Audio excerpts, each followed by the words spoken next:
472nd meeting of the National Science Board. This meeting is now convened at 11 a.m. Eastern Time on May 18th, 2021 via video conference and live streamed on the board's YouTube channel. In your board books, you'll find a primer on Zoom protocol. I wanted to start out by acknowledging that May is Asian American and Pacific Islander Heritage Month. On this board, across the foundation, and throughout the entire science and engineering community, Asian American and Pacific Islander scientists, engineers, students, mentors, and skilled technical workers make contributions to our country and our world every day. This has been a particularly challenging period for these communities, and we affirm our support for them and recognize and celebrate all that they do for our country and our science and engineering enterprise. Moving on to our agenda, we have a very full meeting.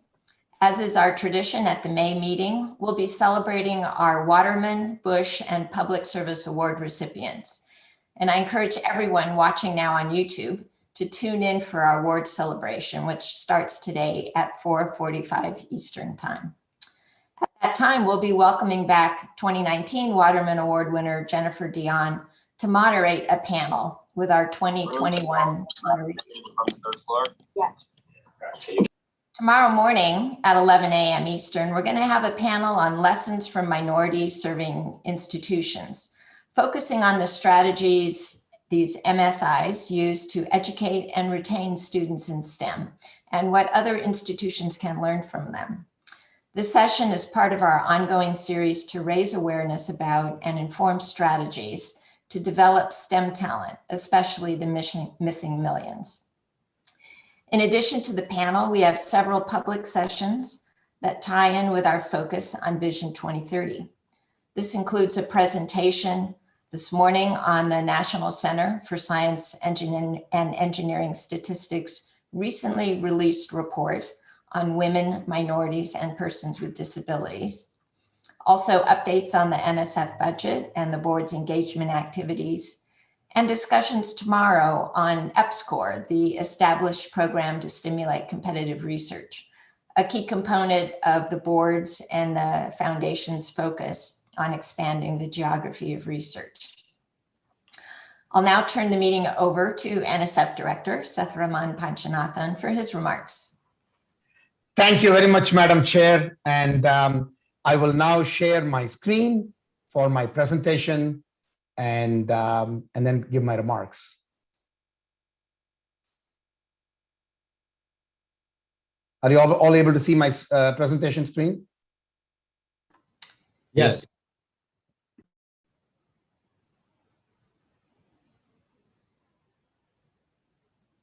Okay, still there? We're not actually seeing this slide. We can tell that you're sharing. Almost. Is it all right now? Looks good. Yeah, it's in yeah, preview. It's in preview not quite mode. in the slide mode. Okay. It's the presenter's view, Ponch. Okay, let me, this typically happens. So let me see if I can switch that out. Sometimes this happens. Let me see.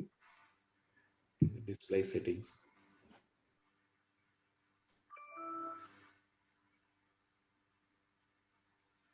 I'm sorry, folks. On your top, it's called display settings. If you press that. Yeah, I'm looking for that exact thing. That is. Can you do an F5? Do an F5, sir. Okay, did that. No, you're going to have to click display settings and change it out of. I know that is not showing up as that's not showing up as a option. That's why I'm wondering what's going on here. Okay. Okay, let me try once more. Okay, sorry guys. No problem.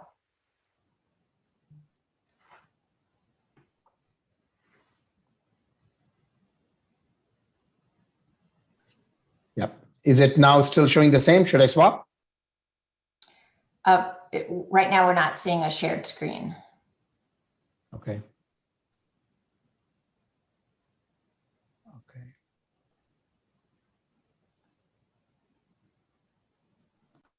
Okay.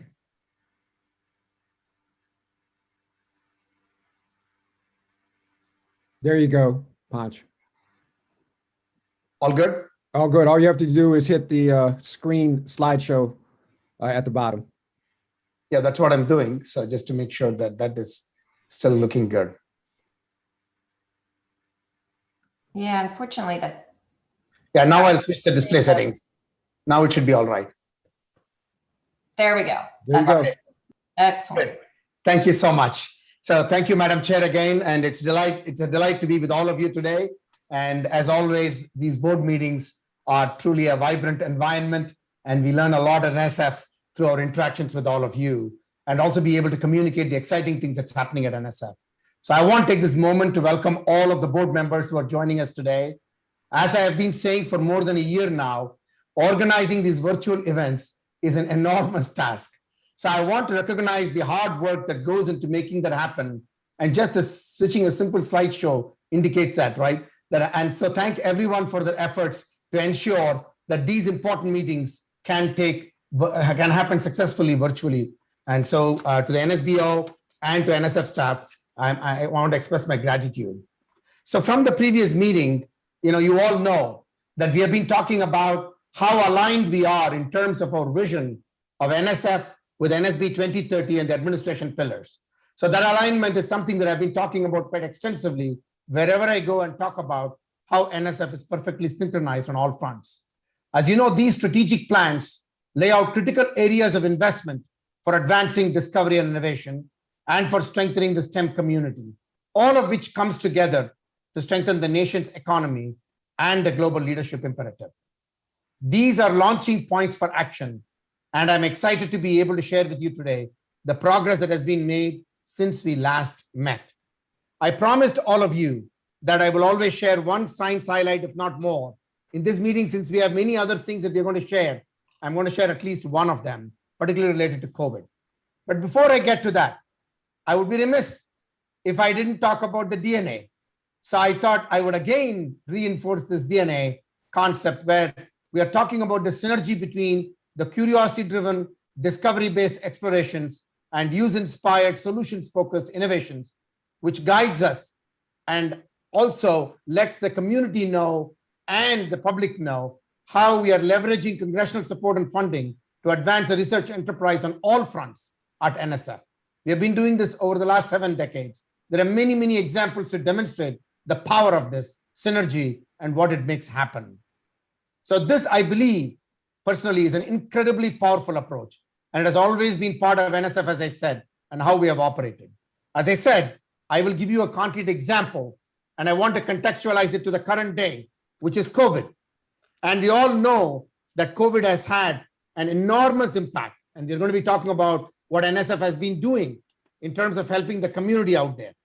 But that help to the community is important because what the community has been able to deliver by the NSF investments through several impacts that have happened over the last 7 decades. I want to walk the story a little bit at least so that everybody can know how NSF is not only making fundamental discoveries possible, but that which then makes unbelievable translation and solutions focused activities possible at the same time. We know from this chart, you will see from the top level, the investments that NSF makes over several decades in basic research and the STEM community were critical to outcomes for fighting COVID in 2020. I just want to make that very, very clear. Let me tell you some small examples of that story. I can go on talking about this for the entire 2 days. I don't think you want that.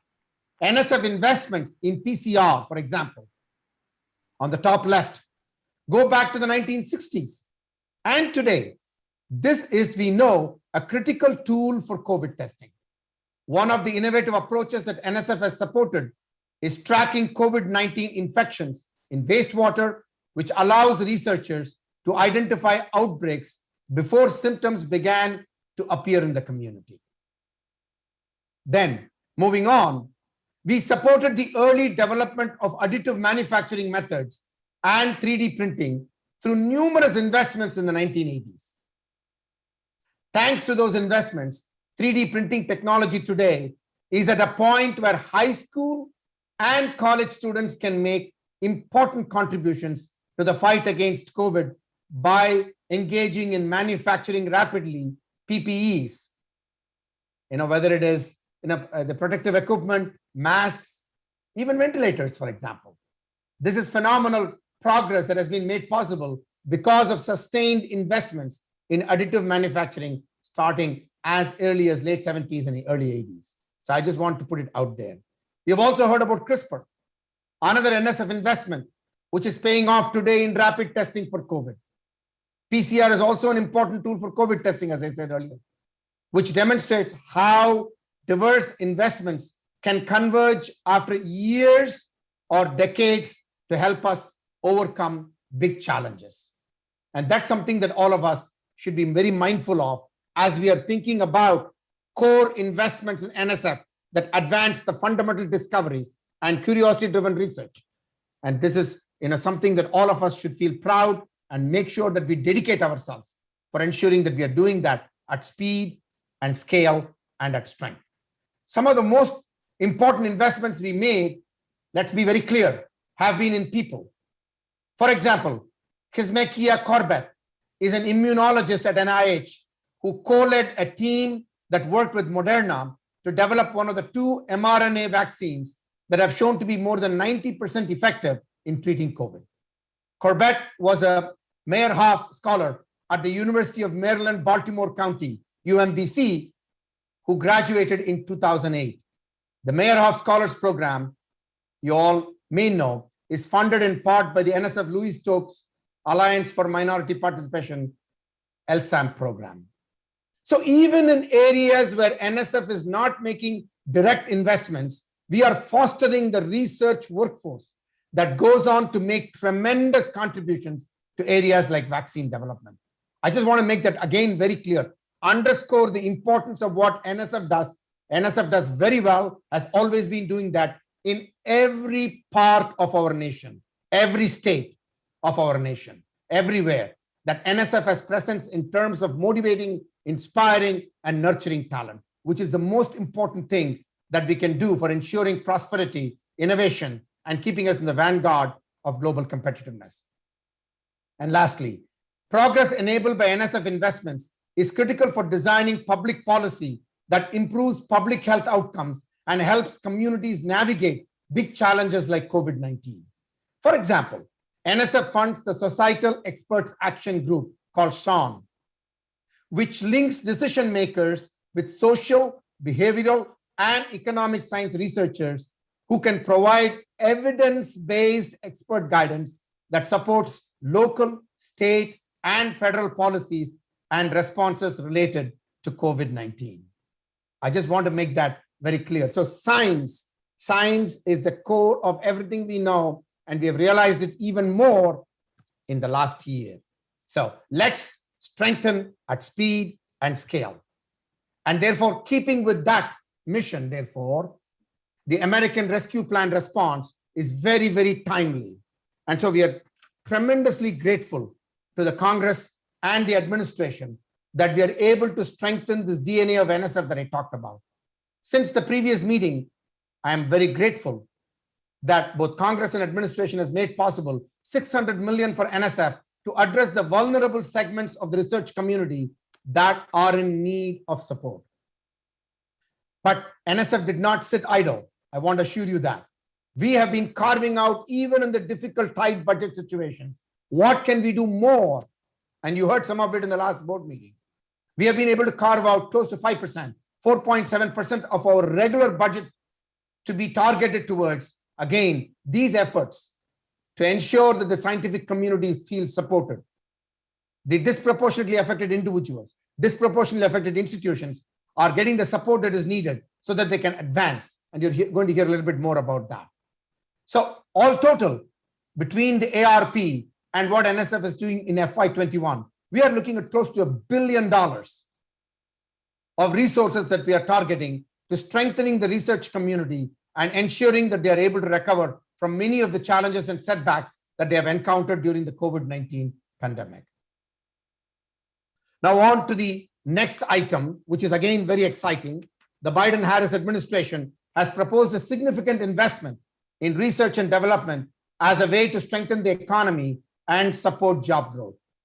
The American Job Plan includes upgrading national research infrastructure, increasing funding for research and development across the government, a $50 billion investment for NSF, investments in racial equity and broadening participation, including the new technology directorate that has been proposed as a mechanism of ensuring that we're able to advance ideas as well as technologies and solutions had to have significant impact. In addition to that, we are delighted by the FY22 President's budget request to Congress that was sent, and the outline of which proposes even greater emphasis on science and advancements of science, and NSF being one of those vehicles that gets it done. So again, we're grateful to the President and Congress for considering this request. This will have a $10.17 billion for NSF as proposed by the Biden-Harris administration, a 20% increase over the previous year that touch on numerous priorities, enhancing fundamental research and development, $1.2 billion for climate and clean energy related research, $100 million for broadening participation, again, establishing the new technology directorate, supporting construction of major research facilities, and strengthening US leadership in emerging technologies. Truly exciting, and I'm so grateful, I cannot say this enough, to the administration and Congress for making sure that NSF and the science community can be supported in this very, very important time at so many levels. In line with that, therefore, I've had the opportunity of providing 3 testimonies over the last month and taking the NSF message directly to Congress and to share the tremendous work that is making, what NSF makes possible across our nation, that in every part of our nation, NSF is making progress. This message is very, very important. I am thrilled to report that lawmakers from both the House and the Senate and from both sides of the aisle understand how important NSF's mission is and the importance of continuing to invest in science and engineering. I want to thank Dr. Ellen Ochoa, our NSB chair, for joining me in testifying before the House Committee on Space, Science, and Technology, Science, Space, and Technology. The board, all of you, incredibly important for how we share our strategic plans. And I want to express my gratitude to every one of you. And we need to continue to do that, sharing it with Congress and help them appreciate how new ideas and new approaches to how we make investments in science and engineering can generating exciting new outcomes. But I don't need to tell you how excited Congress is about the work NSF is doing. I want you to all hear from Congress directly in the next couple of slides that I'm going to share with you with brief testimonials, just to tease you in case you didn't watch the testimonies, either online or offline. So I just want to share a few of those. I really think it's appropriate that we start this year's budget hearing with the National Science Foundation because the agency is so instrumental in our country's economic success and given the challenges ahead of us. It's really fitting this year. So as you can see, the chair of the CJS Probes Committee in the Senate, Senator Shaheen, introducing NSF in a way that is truly demonstrating the importance, as I said, of what NSF does for advancement of science and therefore society. So Congress understands that investments in basic research and science and technology are drivers of national prosperity and economic success. I heard many, many similar comments like that. One just you heard from Senator Shaheen, the chair of the Senate Appropriations Committee on Commerce, Justice, and Science.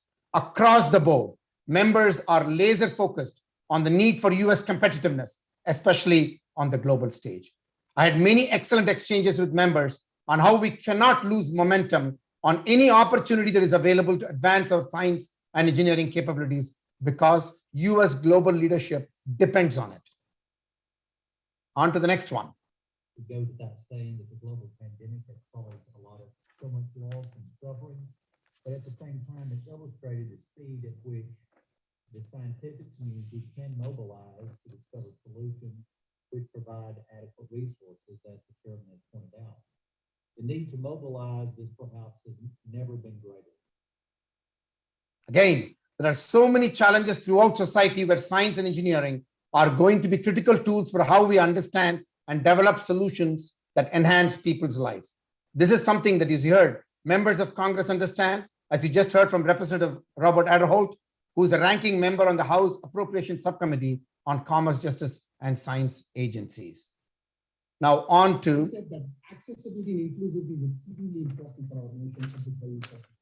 We need to find talent across the socioeconomic, demographic, and the geographical diversity of the nation. We need domestic talent unleashed at full force and full scale. And unleashing the full force of the tremendous talent across the whole nation is a critical message that Congress has heard and that resonates with each of them. They want to make sure that there are STEM opportunities in every state, region, and community. They know that there are people in their states and districts who can make contributions to science and technology and American competitiveness. And they know that when that talent from every state and district is brought into the STEM community, we are going to see unbelievable leaps forward in our knowledge and technological capabilities. I tell you, the passion with which our chair, Ellen Ochoa, spoke in the testimony, it was so well received. And they felt like the tag team of Dr. Ochoa and Punch were just hitting the ball out of the park, as they said. So I'm so grateful again to our chair for a superb job she did that day in terms of testifying on behalf of NSF and communicating the NSB excitement in how we are moving forward as a nation. So thank you, Dr. Ochoa. Just as we are engaging with Congress, I'm also continuing to share the importance of NSF mission and the vision for strengthening NSF at speed and scale with the whole research community. These are just a few samples. I have so many engagements every day, and I love doing them because I want everybody to know what NSF is making possible. And the vision for strengthening NSF at speed and scale with the whole research community is resonating very, very well. These are just a few engagements, as I said. I spoke to the tribal leaders about how NSF can better engage and consult and cooperate with tribal nations and indigenous people to carry out research. I gave the Bromley Memorial Lecture to a joint gathering with George Washington University and University of Ottawa on how important it is to foster new generations of scientists and engineers. I was delighted to join my dear colleague from the board, Vice Chair, Dr. Vic McCreary at the University of District of Columbia, UDC, for a webinar on the importance of HBCUs for the research community. Vic has been a tremendous champion in terms of ensuring that NSF is seen as a place that is not only doing good work, but is well positioned to scale and strengthen and speed up progress in terms of ensuring that we are inclusive in terms of how we are looking at talent into the future. I also addressed the chancellors and presidents of the Association of American Universities about the importance of cross-cutting approaches to enhance collaboration and translation. I joined the National Academy of Sciences for a panel on science in the new administration with former NIH director, NIH director Francis Collins, with the president of the National Academy of Sciences, Marcia McNutt, as well as Dr. Ellen Stofan, who's been nominated to serve in the Smithsonian as an undersecretary. So it was truly a delight. And this was moderated by our acting director of the Office of Science Technology Policy, Kei Kuzumi. It was a superb discussion that we had. And I've been pleased to speak to numerous employee resource groups within NSF, including events honoring Women's History Month, Black History Month, and the Asian American Pacific Islander Heritage Month. And thank you, Madam Chair, for recognizing that right up front, that this month is an exceedingly important month in terms of recognizing the enormous contributions made by our AAPI colleagues within the agency and across the nation, as well as other groups, including LGBTQ and others. So I'm committed to making sure that NSF, which is so vibrant in so many ways, is seen as a place where inclusion is in its fullest form and advancing the nation forward through the work that these amazing individuals do every day. So throughout all these engagements with Congress, with outside organizations, and within the NSF community, I continue to emphasize that NSF is ready. NSF is ready, agile, adaptable, ready to accomplish all of the amazing opportunities that are awaiting before us. NSF will strengthen at speed and scale. And the most important thing is, this is the time is now. And what I have heard in return from everyone that I have talked to is, they are ready to support us.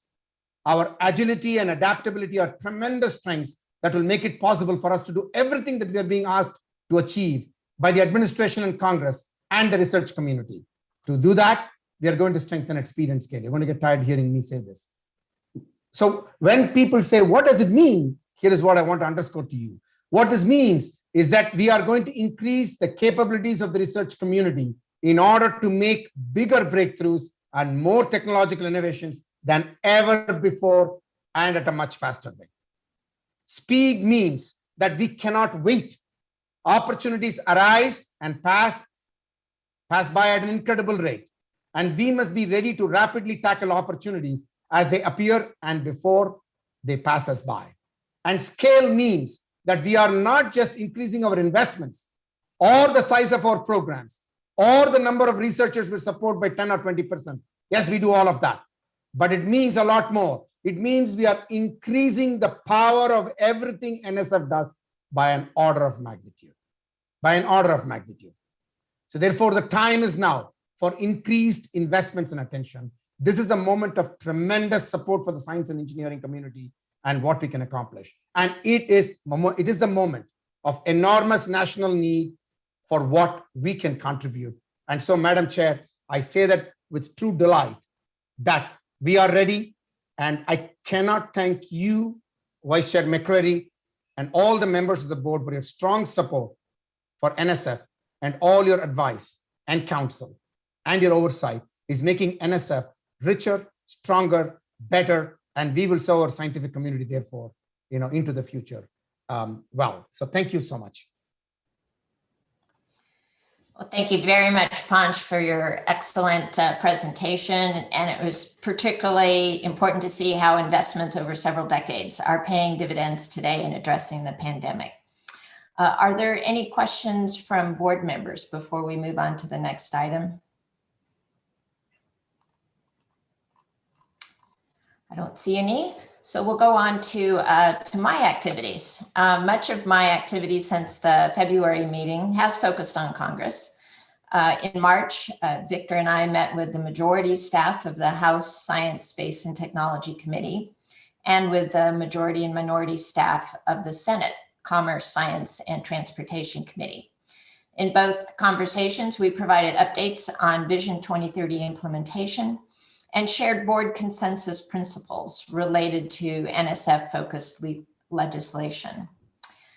On April 28th, as Panch mentioned, I testified along with him before the House's Subcommittee on Research and Technology.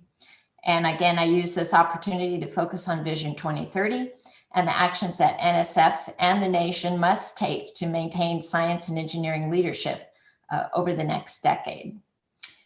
Panch and I both emphasize that the time is right to invest in science, technology, and talent at the scale of our nation's science and engineering challenges, and that NSF is the right agency for this job. I also stress one of the key messages of Vision 2030. Namely that NSF can build on its longstanding strengths and success in basic research, while also enhancing the agency's ability to respond to new priorities and challenges related to delivering benefits from research. Last week, Vic and I spoke with the House Commerce, Justice, Science Appropriations staff, and I spoke with the Senate Commerce, Justice, Science Approps staff. We also focused on Vision 2030 in those conversations.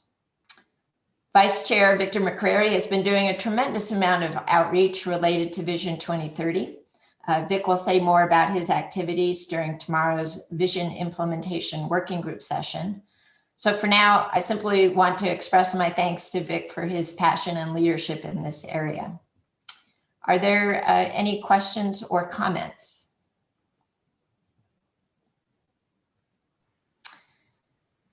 Okay, at this point, I'd like to ask Alan Stern, who's chairing our nominations committee for the NSB class of 2022 through 2028, to say a few words about this year's nomination process. Alan? Thank you, Ellen, and good morning, everyone. I'm going to provide a very short overview and update of that nominations process. And before I begin, let me first remind you of who, besides myself, is on the nominations committee. Those members are Aaron Dominguez, Gary O'Gill, Jerry Richmond, and Dan Reed. And Faith Hickson is our NSBO staffer. So we got underway in April, and we drafted and distributed a Dear Colleague letter soliciting nominations for this new class to a wide array of organizations and individuals, including each of you on the board. I think we're going to see that letter appear. There it is. We're also, as a committee, reaching out and contacting individuals that we would like to see apply or be nominated. And we hope that each of the board members is also pitching in to help with that. Let me remind you, the deadline for applications is the 31st of May, so it's just under 2 weeks from now. Nominations require 3 elements: a letter of nomination and an attached CV and a biography, all submitted through the nominations portal. And that portal, again, will close on the 31st of May. And I should also remind you, that just happens to be Memorial Day. It's a holiday. So keep that in mind. The specific areas selected for emphasis this time for the class of 2028 are shown in those bullets, and I'll summarize them very briefly. They include cyber infrastructure, computational sciences, geosciences, engineering, private sector technology management, promotion of diversity and minority serving institutions, and STEM education and the science of learning. There are also a couple of cross-cutting areas that you can read about down below. And to make this easier for all of you on the board, I've asked Faith to have this letter calling for nominations sent to you a second time during the meeting today, so that you don't have to go and find it in your email or look it up at the website, but it'll be handy for you. Once nominations close on the 31st, our committee will rank the various nominees, and then we will present a book of recommended nominees to this board at our summer meeting. And following the board's consideration of those recommendations, Ellen and I will report the results out to OSTP. Ellen, thank you for the chance to summarize, and if there are any questions, I'd be happy to answer. Thank you, Alan. And I'd like to echo what you said and encourage all of you who know best how the board works to nominate promising candidates.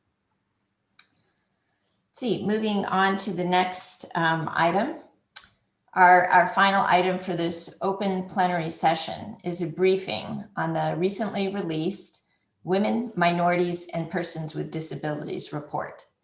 This congressionally mandated report provides data essential to understanding these groups' participation in STEM education pathways and in the science and engineering workforce. The 2021 edition couldn't be more timely. Developing domestic talent and addressing the missing millions are top NSB and NSF priorities. And at this time, I'd like to invite Skip Lupia, the Assistant Director for the Directorate of Social, Behavioral, and Economic Sciences, and John Finnemore from the National Center for Science and Engineering Statistics to brief us. Skip. Thank you, Dr. Ochoa. I'm grateful for an opportunity to present the Women, Minorities, and Persons with Disabilities in Science and Engineering report. This report is congressionally mandated and reveals important facts about how women, minorities, and persons with disabilities participate in STEM. Years of painstaking work went into making sure that these data are accurate and as valuable as possible to our nation. I would like to take a moment to thank everyone who contributed. First, I want to thank the National Center for Science and Engineering Statistics, the crown jewel of the National Science Foundation. NCSES is led by Director Emilda Rivers and Deputy Director Vipin Arora. They are joined by an entrepreneurial workforce with incredible skills, from social and behavioral scientists and statisticians to data visualization experts, web developers, and graphic designers. NCSES collected, analyzed, and disseminated this treasure trove of information during a very challenging time. So to them, I say, great job, team. Everyone at NCSES, in turn, wants to thank everyone at NSF for supporting this incredible effort. including NSF Director Dr. Panchanathan and NSF's Dynamic and Innovative Social, Behavioral, and Economic Sciences Directorate. NCSES also wants to thank all of you on the National Science Board for inspiring us and for doing so much to advance the mission of science and engineering in our country. NSB's year-long engagement on the missing millions, including panels on HBCUs, graduate education, and MSIs, highlight our shared interest in opening pathways for STEM talent all over the country. Today's presentation is an important contribution to this conversation, as it provides a national snapshot on US STEM participation. So with all of our collective support, NCSES has produced a report that helps our nation recognize the gains that have been made in attempts to broaden participation and to understand the gaps that remain. To describe some of the report's main findings, I present NCSES's Acting Chief Statistician, John Finnemore. John? Thank you, Dr. Lupia. I'm here today to discuss findings from the 2021 Women, Minorities, and Persons with Disabilities in Science and Engineering Report. Throughout the presentation, I'll use the abbreviation WMPD when referring to the report. On April 29th, our agency, the National Center for Science and Engineering Statistics within the Social, Behavioral, and Economic Sciences Directorate of NSF, released our congressionally mandated 2021 WMPD report. Ensuring accessibility and diversity is essential to promoting an effective U.S. science and engineering enterprise. To that end, the biannual WMPD report provides valuable information that helps us understand education and workforce trends across different demographic characteristics. The goals of my discussion today are to provide you with a general overview of the information included within the report and to highlight some of the findings from the report. When we discuss participation in science and engineering fields within the WMPD report, we frequently use the term underrepresentation. I'll begin by describing the term underrepresentation and providing examples of underrepresentation among key demographic groups. So what does underrepresentation mean? Underrepresentation in science and engineering refers to having a disproportionately low representation in science and engineering fields compared to the representation in the US population. As you'll see in the graphic on this slide, Black and Hispanic men and women are underrepresented in science and engineering occupations relative to the representation in the US population. From this graphic, you can also see that white and Asian men and Asian women are overrepresented in science and engineering occupations relative to the representation in the US population.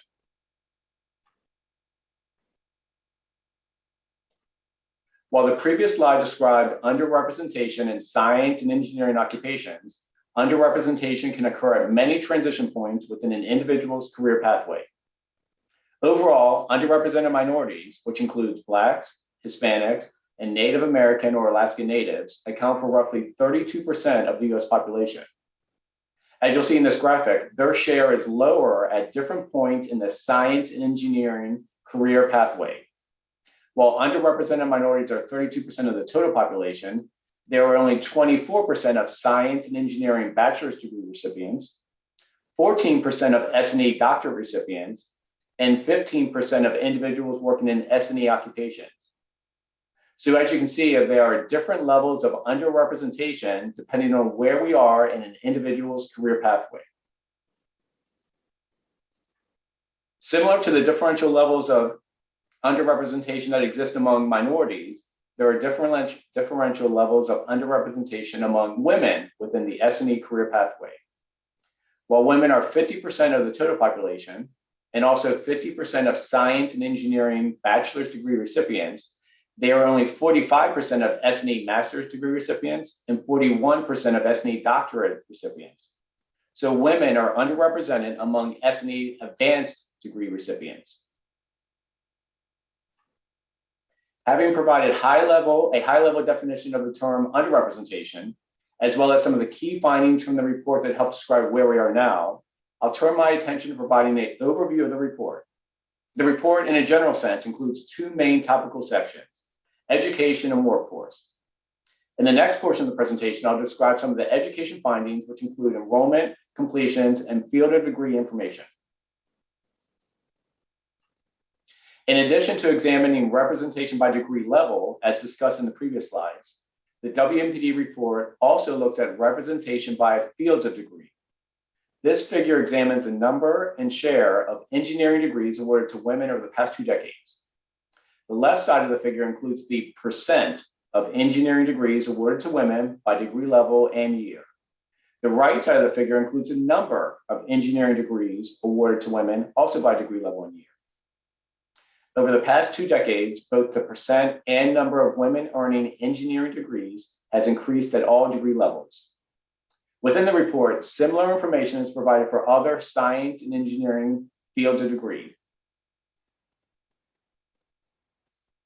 The previous slide provided an indication of the type of information included in the education topical section of the WMPD report. As you can imagine, there are numerous other topics of interest covered in the report as listed on this slide. Having described the education topical section of the report, I'll now turn my attention to the workforce findings, which include employment status and occupation information. When we discuss workforce data within the WMPD report, it should be noted that all data in this report were collected pre-pandemic. The next WMPD report, which will be released in 2023, will reflect data collected during the pandemic. As a result, the 2023 WMPD report will include information examining the impact of the pandemic on scientists and engineers and their work. As a part of the effort to examine workforce characteristics across occupations and industries, the report includes information on representation within the academic sector. This figure examines the percent of underrepresented groups, namely women, underrepresented minorities, and persons with disabilities within the academic sector over the past 2 decades. The share of the academic doctoral positions held by women increased from 26% in 1999 to 39% in 2019. Over the same time period, the share of academic doctoral positions held by underrepresented minorities increased from 7% to 9%. But it's still considerably less than their share of the total US population, which, as I mentioned earlier, is about 1/3. As I did with the education section, the previous slide was designed to provide an indication of the type of information included in the workforce topical section of the WMPD report. There are other topics of interest covered in the workforce section as listed on this slide. I'd like to draw your attention to the next to last bullet on the slide. In the 2021 WMPD report, we have included a section on the skilled technical workforce, which consists of individuals and occupations that require knowledge in a technical domain, but do not require a bachelor's degree. Motivated by the recommendations from the National Science Board's Skilled Technical Workforce Task Force, efforts have been made within NCSES and more broadly across the foundation to increase our understanding of this important population. The information included in the report reflects those efforts. As I mentioned at the beginning of our presentation, the WMPD report was released on April 29th. What I've highlighted today is just a small part of the information available through the WMPD website. On our website, you can find the full report as well as a series of data tables that inform discussions about representation in science and engineering fields. Thank you.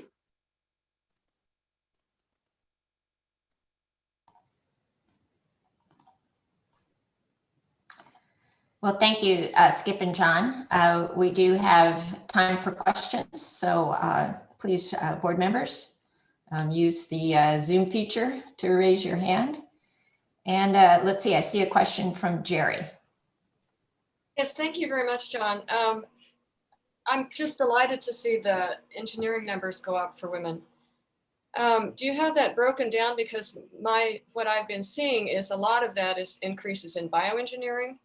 Do we have a proportionate growth in, for example, civil or mechanical or any of the other engineering areas that have been problematic for women in the past?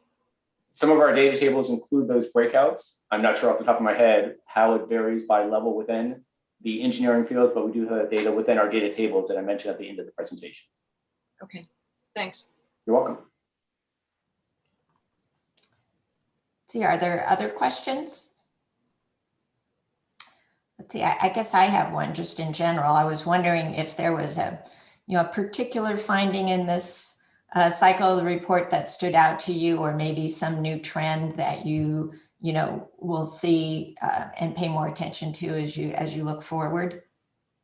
There was nothing that stood out dramatically. It seems our takeaway is there's continued progress, slow progress, but continued progress. So when we look at the trends over time for both women and underrepresented groups, we see there's an increase in number and an increase in share, but it's marginal. And relative to the total population, their underrepresentation still exists. And so while we see growth, it's minimal growth and there's still need for further growth. And so when we compare the 2021 WNPD report to the 2019 report, which was our previous release, we see the continued growth, but nothing dramatic that stands out either in a positive or negative way. Okay, thank you. Let's see. I see a question from Vic, and then we'll follow him with Julia and Artie. Thank you, Ellen. John, Skip, you commended a very good report, very good presentation. Have you, can I suggest to you also, besides, I know that this will be available on the web, but maybe to give some consideration at another time, and I'm sure the board members, we'd be willing to work with you about a rollout plan to this to specific sectors, particularly in the technical communities. I'm talking about, I think this would be very good to roll out, for example, at some of the minority technical organization conferences that happen annually, like NSB, NOBSHE, as well as, for example, the majority conferences like the American Chemical Society, which, for example, has funded the oxide study for 10 years, actually funded by NSF. So a shout out to you all that looked at in terms of faculty members, because this has a big role in terms of the pipeline. But I would also say there's some opportunities next year, hopefully when we get back together. I think this would be very important for you to present at the Black Engineer of the Year Awards conference as a product, because that's where you have all of the HBCU and MSI engineering schools, but you also have the industry sector. So you have all of the Joint Chiefs of Staff, and you have the CEOs of Boeing, Lockheed, Raytheon, Northrop Grumman, people who are on the demand side of this workforce. And I think what you have here is some incredible data and work that you put together. And so I think you could do justice by, maybe taking out a roadshow, since the previous presentation by Director Ponce-Nathan has shown that you obviously, the Congress has been very generous and supports your efforts. So I think now you have an opportunity to really take this out. And as Dr. Lupia said, to show how that the NCSES is a crown jewel. And I think this is a very good report. So I just put those suggestions out there for you. Thank you. I appreciate the kind words about the report. We're doing outreach, but as you can imagine, any additional outreach would be beneficial. Through Dr. Lupia's leadership, we had WNPD Day last week, and we're continuing with our outreach efforts. But some of the groups you mentioned, I think, would enable us to broaden the outreach and, in the long term, broaden participation in that SNE field. So I think we'll talk with you, we'll talk with the NSBO to figure out how best to coordinate to move forward. But I think it's a very good suggestion. Thank you. Julia. Yeah, thanks. This is always a report that many people anticipate a great deal. One of the things that the board is paying a lot of attention to these days, and we're also hearing about this from Congress, is the interest in the geographic distribution of science and engineering talent. And we know that it's pretty lumpy. That I don't know, you could first address whether there is any consideration of that in this report, and second, whether that is a promising area for looking at in more detail in future reports. There is limited information in the data tables that provide a regional perspective. Our lead author, Karen Hamrick, who led the report, has begun analysis, or is planning to begin analysis for the 2023 report that looks at regional impact on the underrepresentation through conversations with the Committee on Equal Opportunity in Science Engineering. That is an area of interest they raised as well, this regional impact. So that's something that is planned for investigation as part of the 2023 WNPD report. Thank you. Thank you. Artie. To add to your test, do we have breakdowns by economic strata, family economic strata of degree awards? I do not think so. I'd have to look into that. I do not think we have that background. We have demographic characteristics, and we have data sets where we can do additional breakouts like you and I have worked on in terms of additional breakouts. So we have data, but within the report and within our data tables, I think that background information is not included within our tables. And one more question, John, are your data or your slides, can one extract them easily from the report on the web? Very much so. Very much so. So the figures I use, the majority of the figures I use are pulled from the WMPD report that's available on our website, and the graphics can be downloaded directly from the report. Great. You know I depend on them a lot. Thank you. Suresh Garamella. Thank you. Again, a great presentation. I wanted to follow up on what Artie said. I think the economic background would be very interesting to learn more about. You know, in these kinds of studies, we don't talk about the causes of these things, but I think having that kind of data will start giving us a bit more insight into that. As you know, in other work we're doing, right, we're advocating for Pell Grants to be increased, et cetera. So it'd be nice to, at least for some of us, to try and dig into that. I would say along those lines, I'm also personally curious about which kinds of schools, what pathways these minority or underrepresented women, men, et cetera, take, and which pathways seem more successful. And again, it's not a value statement I'm seeking, but some data that would support that. For instance, is the primary pathway going through an MSI and then to a top school? Is it private schools? Is it public schools? Right? Is it very large Big Ten schools that are contributing a lot, or is it a few rich sort of coastal schools? I think it'd be interesting to see that, so that hopefully that starts offering some remedies or ways to enhance this. Thank you. So we look at some of that, and I think the conversation about what other factors would be worthwhile to investigate would be a useful exercise. And within the report, we provide information that shows that HBCUs continue to produce bachelor's grads who go on to earn S&E doctorates. And so the MSI angle is discussed within the report. But I think further exploring the other factors that affect the pathway to the doctorate, including changing of fields, which we've looked at in one of our recent reports. I think those are interesting topics that I think would be worthwhile to explore to ensure that we're covering information that informs important policy discussions. Okay, I don't see any other questions, so I want to thank you again, John and Skip, very much for your presentation today. Thank you. At this point, I will adjourn this open plenary session, and we will go immediately into the open session of the Committee on Strategy. Suresh, the floor is yours.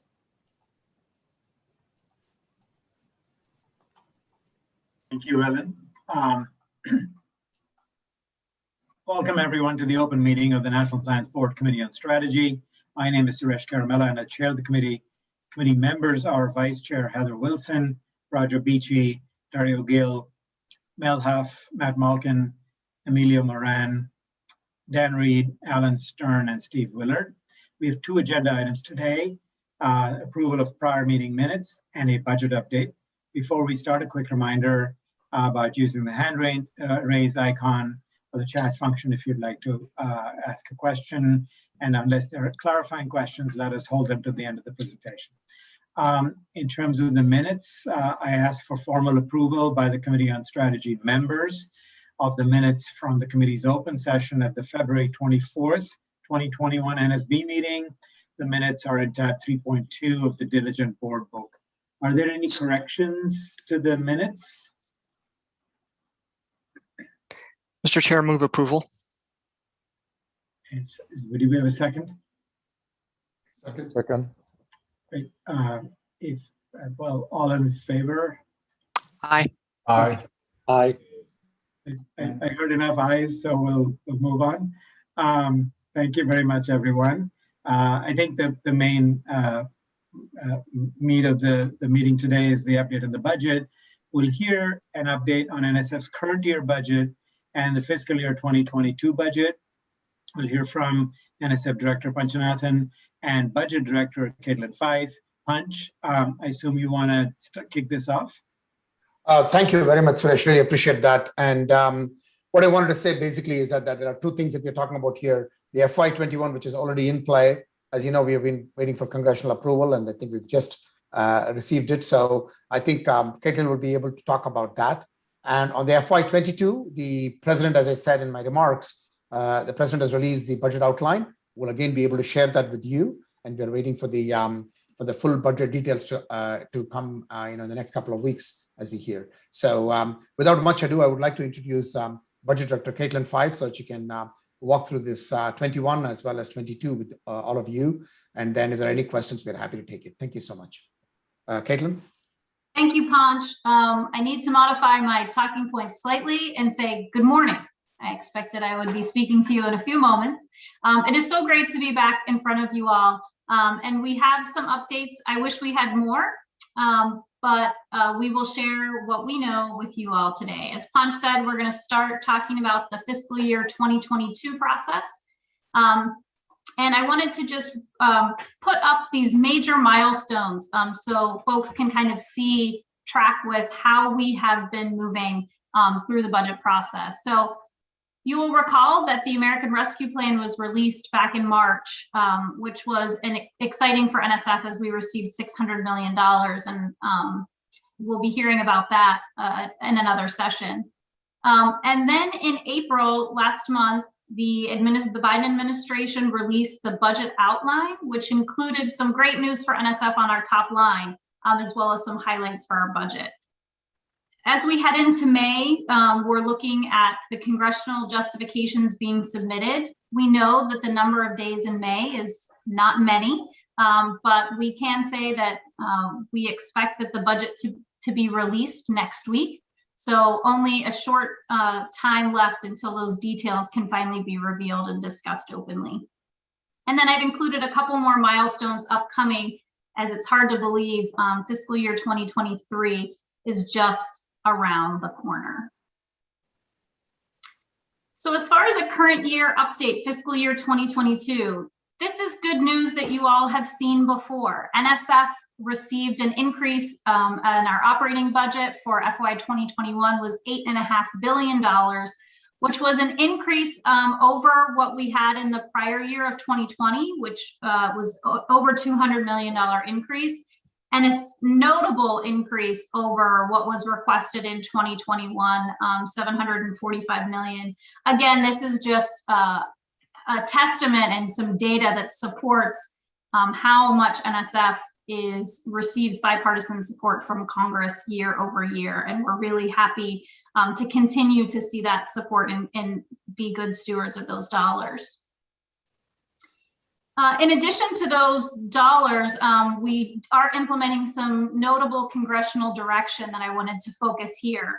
As you all have been tracking, we have continued support for industries of tomorrow, including an emphasis on some of our minority serving institutions, HBCUs, HSIs, tribal colleges, and universities. I know that's been of interest to the board. Also, EHR is increased at 3.1%, which is a higher percentage than NSF overall. Important workforce investments happening there for sure. And there are specific programs that are called out that make up about 75% of the EHR budget. So if you're interested to track specific programs there, going and looking at the report language would provide you a lot of information. And then again, they continue to support the MREFC and mid-scale research infrastructure programs, key elements to NSF carrying out our mission. So more on fiscal year 2022 into the details. So I know that you have asked previously for us to talk about how the investments tie to not just the NSF vision, but also Vision 2030. And so on this slide, I'm going to highlight some of the ways that the investment, the historic $10 billion investment, 20% increase for NSF that's included for fiscal year 2022 will be advancing those key priorities. So first and foremost, we're advancing research benefits through fundamental research and development. There's an increase of over $1.5 billion for R&D in our budget that you'll see. And some of that, just to go back to that point, clean energy and climate research are investment areas that are highlighted, that you saw the White House highlighting in some of the materials they put out on behalf of NSF. We're promoting STEM talent and furthers accessibility and inclusivity. We're strengthening, and part of that is an increase in our equity programs. There's a 50% increase, 100 million in some racial equity targeted programs that NSF will be detailing in our release next week.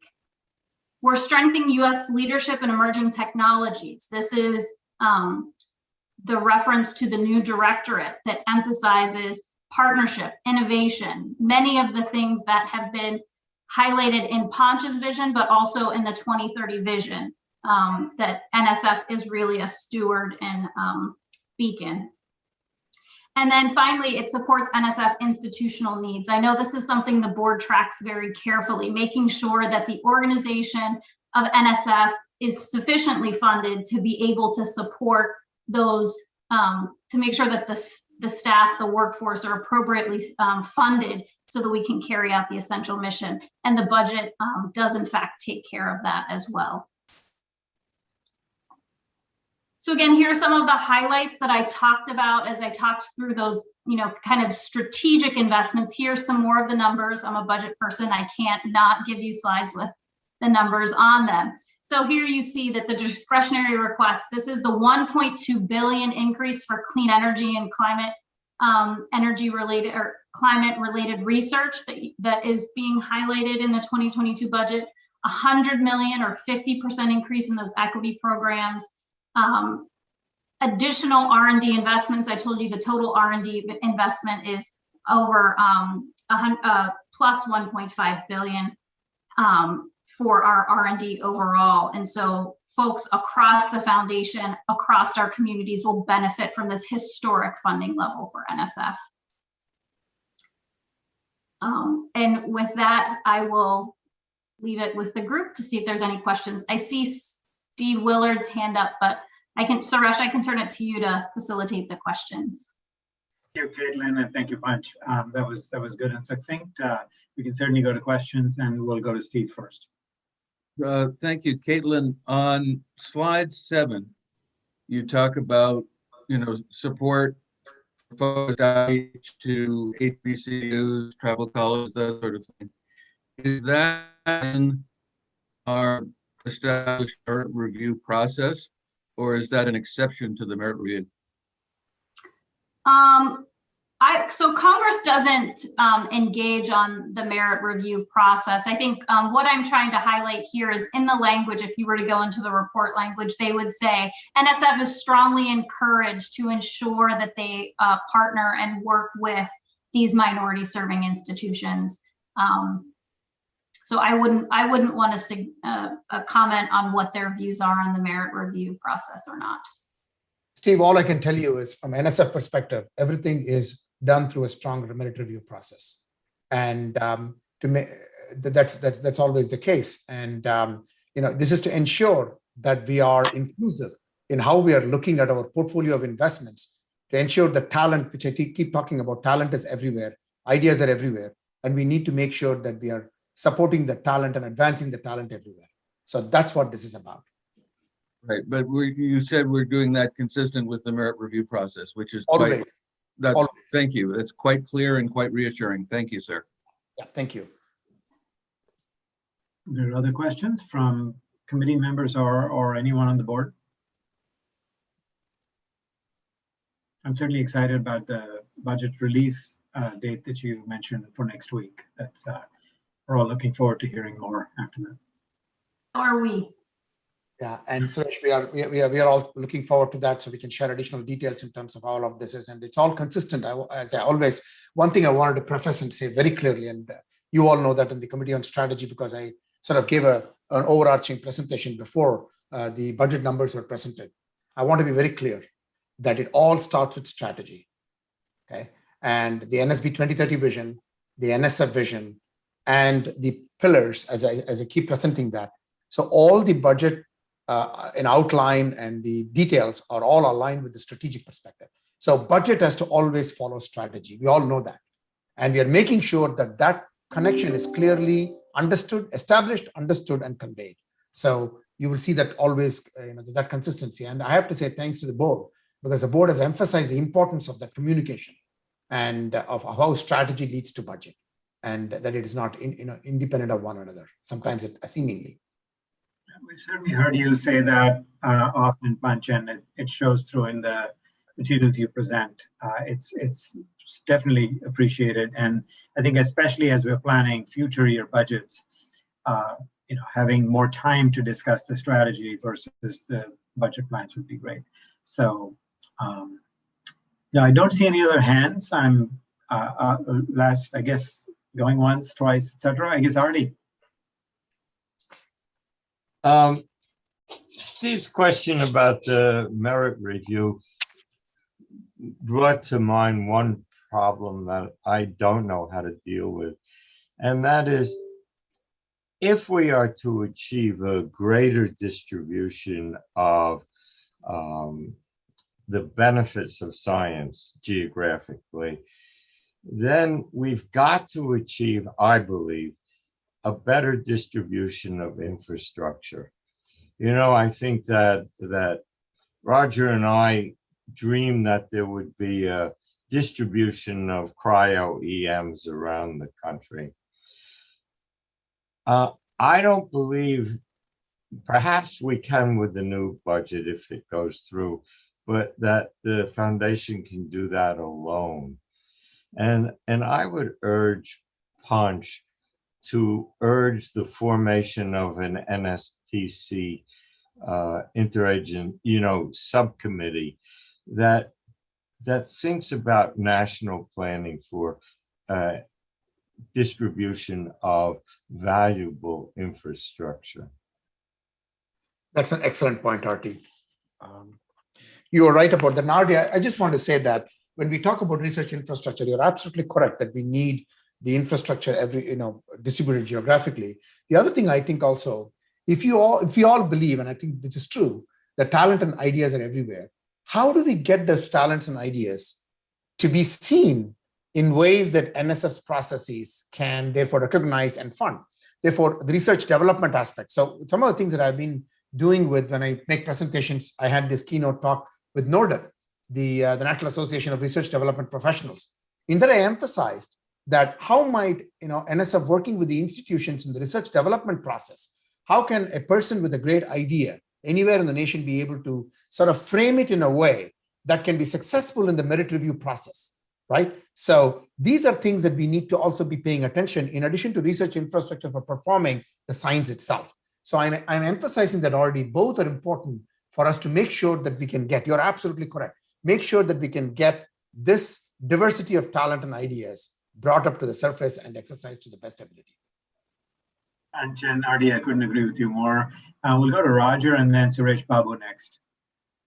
Yeah, thanks very much. It was a really good discussion. And I almost wanted to raise the same thing that Artie did, and I didn't know whether to do it here or in the strategy session, because this whole area, the area about underrepresented and building a talented workforce that's not regional, it's national, it's really everywhere. I'd like to maybe set aside some time for that discussion. Do we need an implementation arm? Do we need a mechanism to make sure that that this happens, that we do engage the underrepresented in a different way? We're more active than we were in the past, but do we need an instrumentation, a piece of instrument to do that? Is that what EPSCoR could be, for example?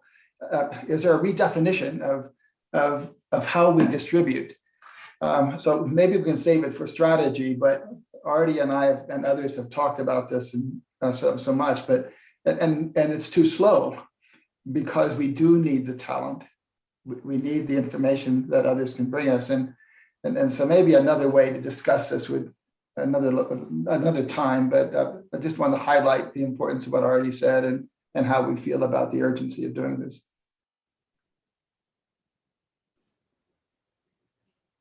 Great. So we'll go to Suresh Babu next, and then I think Anila has raised her hand, so we'll go to her after Suresh. Thank you, Suresh ji. So one of the things I'm really excited about to see that is focus on climate and clean energy. So what is the role of our internal US partnership and global partnership with reference to that area? Is there any thought process in the strategy? So if you can highlight that, thank you. So Suresh, absolutely. I mean, as you know, clean energy and in fact, climate, the focus on climate, I think it's exceedingly important that it is an interagency effort. We all know that. I mean, so NSF is partnering strongly with DOE, and I'm so excited to say that we will have even more opportunities to partner into the future, even more. And so I think you know, with DOE, with NOAA, with NASA, USGS, I mean, all of these are amazing partners for us in terms of how we can build the future that we all seek at speed that Roger is talking about, not only in terms of talent, but also in terms of scientific advancement. How can we do this at much greater speed? And so partnerships is a methodology. You've heard me talk about this all the time. And for me, on clean energy technologies, DOE is a strong partner, and we should be partnering in every possible way to ensure that we're bringing the best outcomes for our nation. And I think who better to partner than NSF and DOE in the lead position there. And that's what, I mean, you'll hear this from me all the time. I'm all, you'll never tire, I hope, of me saying how much partnerships is important to me, because I think this is about a national strategy, not just about an NSF strategy, it's about national strategy. And NSF is a part of that strategy. And therefore working in partnership with other agencies who share in that strategy, national strategy, is the best way of moving things forward for our nation at this very important time. So that's how we look at it from an NSF perspective. And I'm so glad that the board is strongly supportive of that. Thank you. Appreciate it. Privilege and actually congratulate Jerry myself. Very, very pleased that she'll be taking such a lead role at DOE. Although I am sort of sorry to be losing one after another folks from NSB, so we should stop that as well. Anila, next to you, please. You're muted, Anila.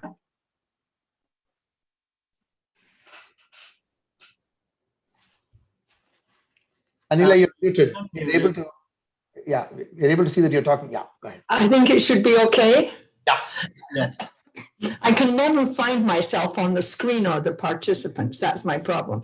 Anyway, I actually wanted to follow up on Artie's remark about the need for interagency support about if we were thinking about infrastructure. I think one of the follow-ons from that we notice in oversight is that we need interagency support in assuring that these new partners with the agencies that we're trying to actually establish, that these new partners, the colleges, the institutions, understand accountability, because they really need much more support in using the grants that they get. And this is not well understood. And in oversight, I notice when I get my notices from the IG's office that they really need instruction. It's not malfeasance. It's actually, they really don't understand how to deal with the accountability. They've never had that before. So I would urge an interagency support in that particular area.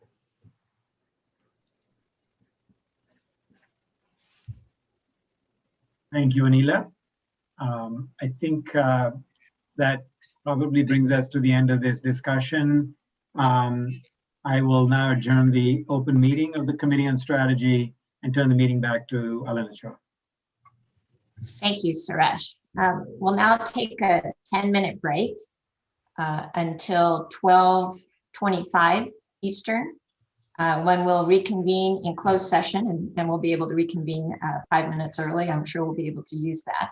So this will be closed session for the Committee on Strategy. Only those people who are needed for that session should rejoin.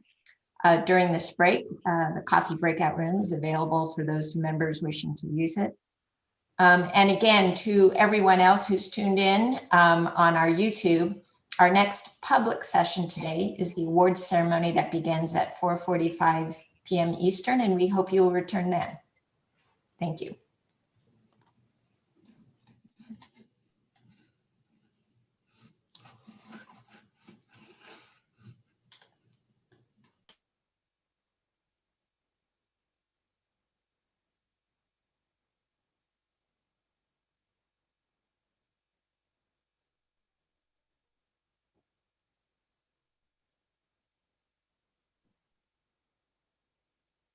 Okay, Phil, you have host. Award winner or Ponce or Ellen? Okay, we are streaming live and recording.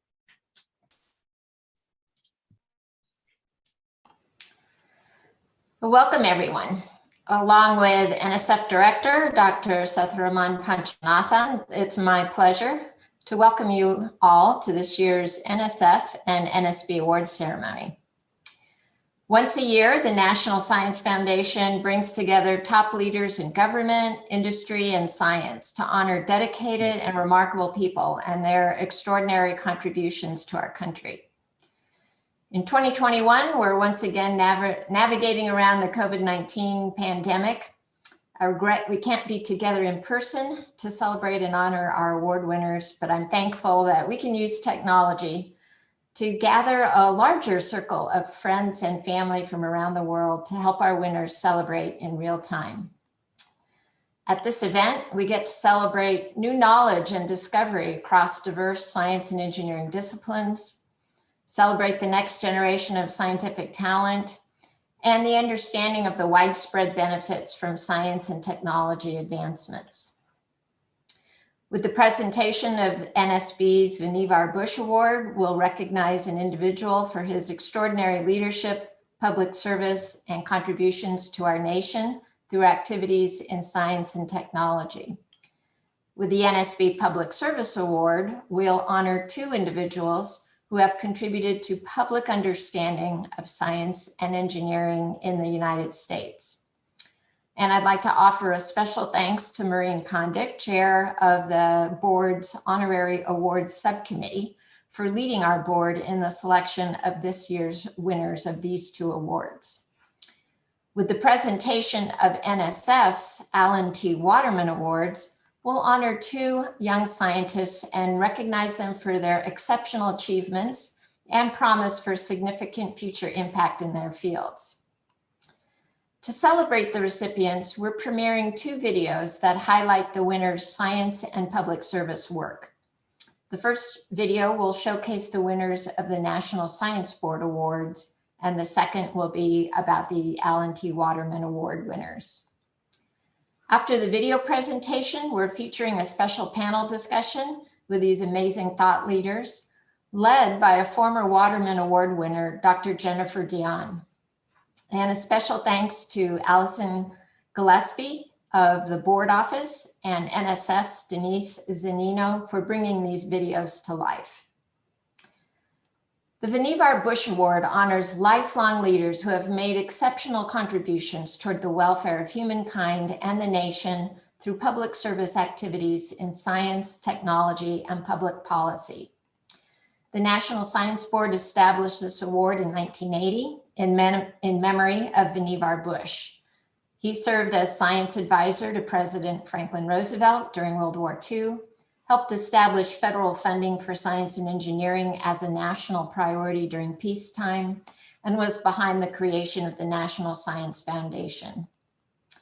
This year's winner, Ralph Gomery, is being recognized for a long record of mathematical, scientific, and technologically enabled achievements, and for work he did while an executive at IBM and as the leader of the Alfred P. Sloan Foundation. His career spans decades, beginning in the 1950s when he helped the US Navy solve some of its most challenging resource management needs, and continuing all the way into the early 2000s when he led philanthropic efforts to solve some of our toughest societal and educational problems. The National Science Board Public Service Award honors individuals and groups that have made substantial contributions to increase public understanding of science and engineering in the United States. This is increasingly essential as scientific and technological advances permeate our daily lives. And this year we have 2 awardees in this category. Bill Hammock is a researcher and science communicator who uses theatrical skill and an artistic approach to video production to explain the wonders of engineering to the general public in plain language. William Jackson is being honored tonight as both a chemist and an advocate. His contributions to the field of laser chemistry helped improve our understanding of the universe and brought forth many new discoveries with ground and satellite telescopes. He's also an exceptional mentor and one of the founders of the National Organization for the Professional Advancement of Black Chemists and Chemical Engineers, an organization which has helped to increase participation of minority students in the sciences since 1973. Before our video begins, I'd like to remind everyone that these special showcase videos will be available on the NSB and NSF YouTube channels and websites. And now to the video.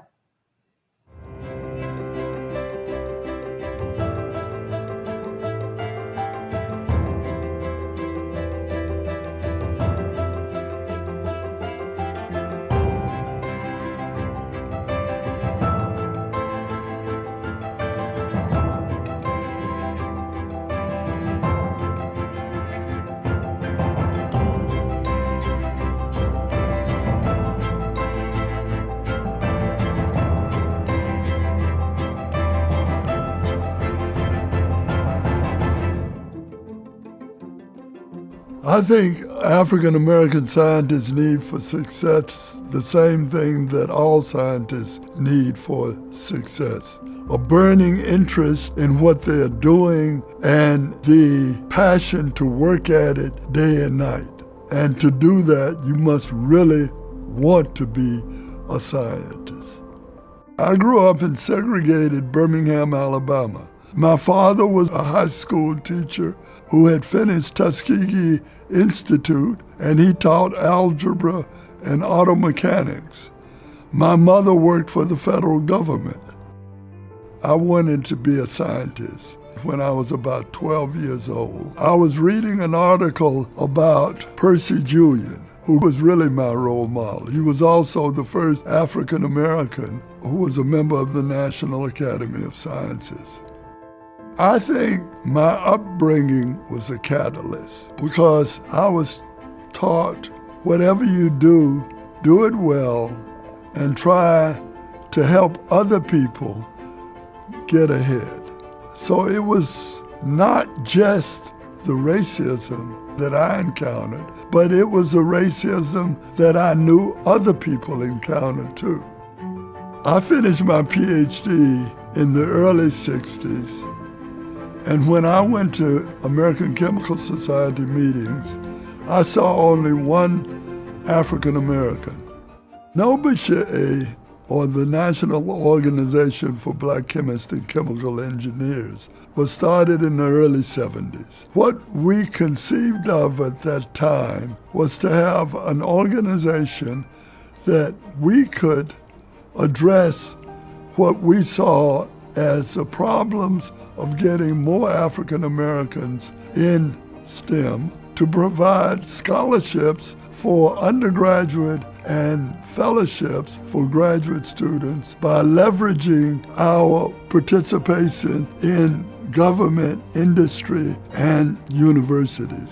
It still provides a pathway for people seeing other people who have been successful. It still, at the local level, generates more interest in science in the K through 12. My goal in astrochemistry is to study the reactions that explain our observations of comets and in planetary atmospheres. I'm working with a graduate student on a NASA grant to provide information about one of the molecules that we see in comets. I'm glad that the Nobuche chapter got reactivated. I am pleased that there is now a Nobuche chapter on this campus. It is open to all students of all races who agree to the principles of Nobuche, which is that we are dedicated to increasing the diversity and numbers of minorities in the STEM fields. The organization continues to grow and continues to open up its leadership to younger people going forward. They bring new energy and new ideas. The themes may be the same, but the methods will change with time.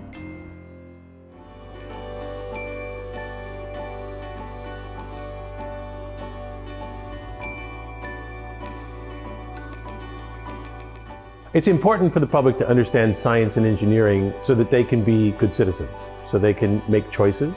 And I think by creating these videos, by talking about what engineering is, what it can do, maybe even what its limits are, that you help people make those choices.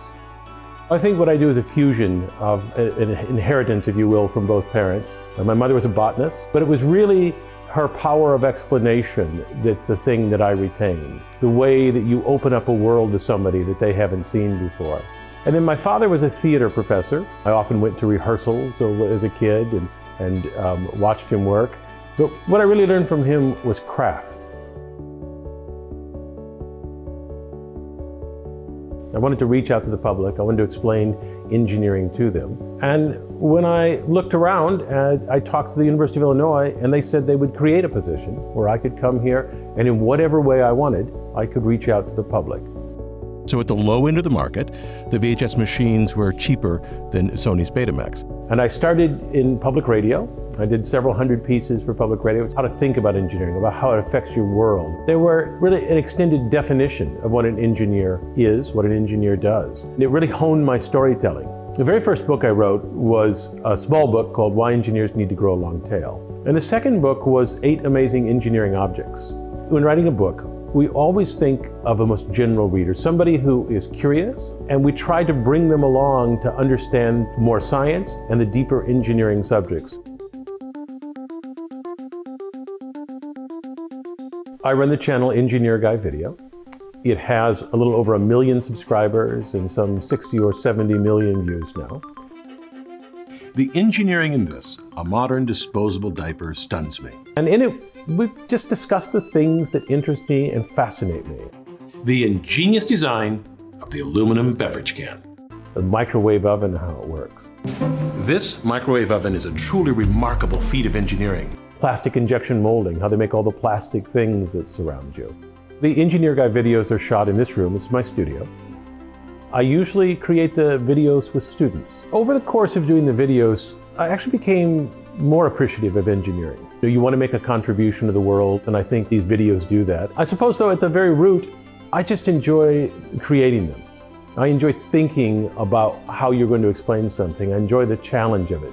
So there's an aesthetic aspect to it that I enjoy greatly, and it drives me. I'm Bill Hammack, the Engineer Guy.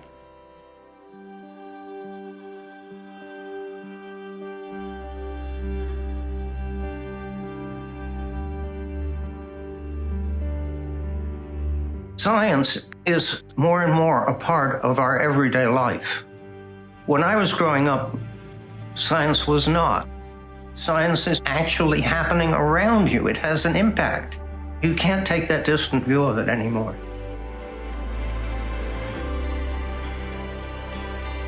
H.G. Wells, when I was a boy, he had a big effect on my life. I was at camp, so I must have been around 10 or 11, and I read a book by H.G. Wells about a future world in which intelligent robots took care of making everything, and the people didn't have to work all day. And I thought, gee, that's a great idea. You know, it'd be like being in camp all year round. And when I finally met a computer, then I realized this is it. And that's basically why I joined IBM, because they had the thing that H.G. Wells was talking about, and I wanted to be a part of it.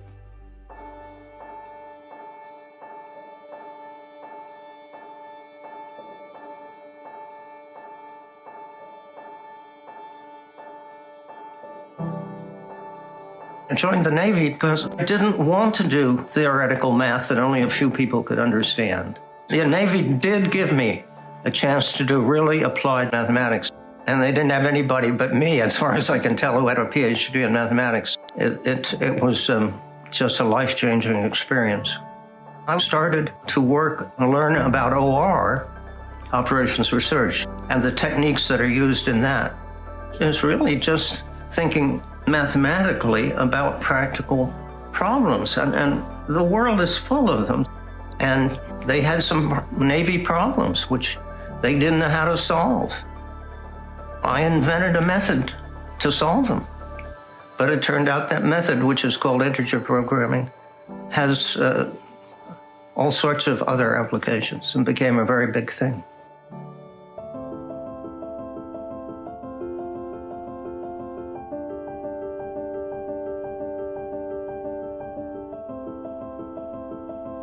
And they said, look, we've got mathematical ways to design a task force. It's a group of ships. There might be an aircraft carrier and a couple of destroyers, maybe a cruiser. What ships should go together with the right range and the right guns and the right aircraft? But the trouble is, using linear programming, the ships often come out fractional. And I said, it's about getting integer, which is whole number solutions, to linear programs. And they said, that's impossible. And that's why when I found a way to do it, it made a big splash. And suddenly, I was well known.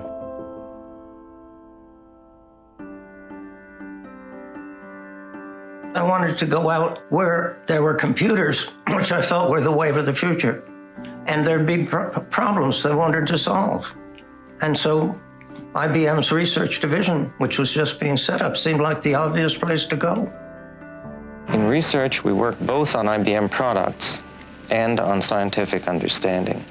When I became the head of IBM Research, we were going to contribute to science and to IBM, because by contributing to science and being part of the world of science, that's how you get good people.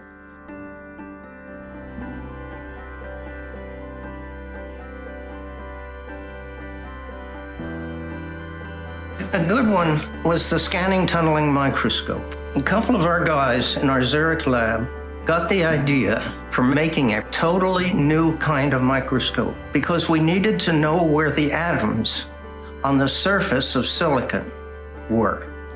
It worked for silicon and it worked for everything else. And it ended up actually winning the Nobel Prize for Physics.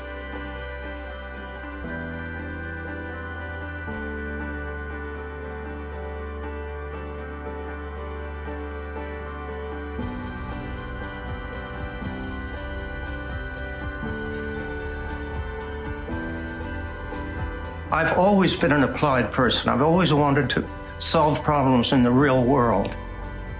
I want to have an effect.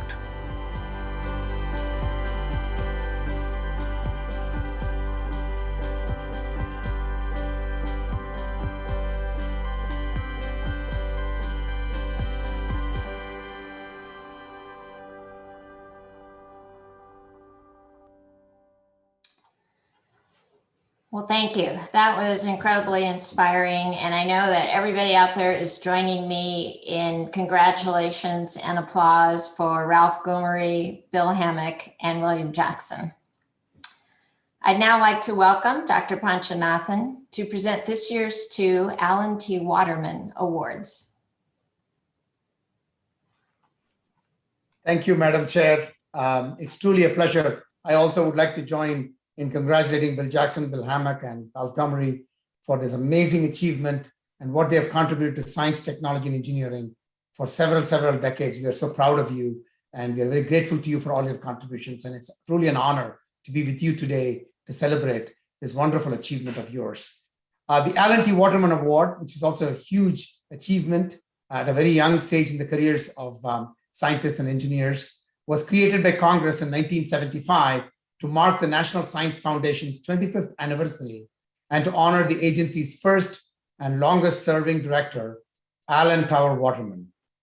Under Waterman's 12 years of guidance, the newly formed NSF established its role as the preeminent source of support and investments for researchers who are forging new paths at the frontiers of science. Over 70 years later, I'm proud to say that this remains our core mission. In honor of Alan Waterman's commitment to supporting foundational research and the scientists behind groundbreaking discoveries, we give this prestigious award in his name. The Waterman Award is the highest honor the National Science Foundation bestows on early career scientists and engineers and recognizes outstanding researchers 40 years of age and younger, or not more than 10 years beyond receiving their PhD awards. And this is an award that is along with this recognition, which is a grant of $1 million over 5 years for scientific research or advanced study in any field of science or engineering. Each year, an external panel of distinguished scientists and engineers carefully review and evaluate an impressive pool of nominations. These nominees are some of the brightest and the most talented researchers our country has to offer. With the tremendous talent I know is embedded in our nation's STEM institutions, selecting a winner is no small task. That is why I would like to first recognize the Waterman Award Committee members for their hard work. I want to thank every member of the committee for your yeoman service, your time, your efforts, and a special thanks to the chair of the 2021 committee, Maria Clauwe. It was truly a pleasure interacting with them and knowing how hard they worked and how diligently they chose the winners from a very, very, very prestigious pool of nominees. I also want to thank Keith Swerder, Stephanie Hill, and Kimberly Albuquerque in the Office of Integrative Activities. Together, they worked to coordinate the awards process within NSF this year, and their work in support of these awards is appreciated. For only the 5th time in 45 years, NSF has given this award. We are fortunate to have 2 honorees. They are both innovators who are creatively addressing some of the most challenging scientific questions in their respective fields. It is now my distinct honor and pleasure to recognize the winners of the 2021 Alan T. Waterman Award, Dr. Nicholas Carnes and Dr. Melanie Mashad Wood. Professor Carnes is the Creed C. Black Associate Professor of Public Policy and Political Science at Duke University. Dr. Carnes' groundbreaking research examines how a range of societal institutions influence opportunity and inequality in the United States. His research has delved deeply into how a person's social background may influence their decision to pursue public service and what focus would increase their opportunities to serve.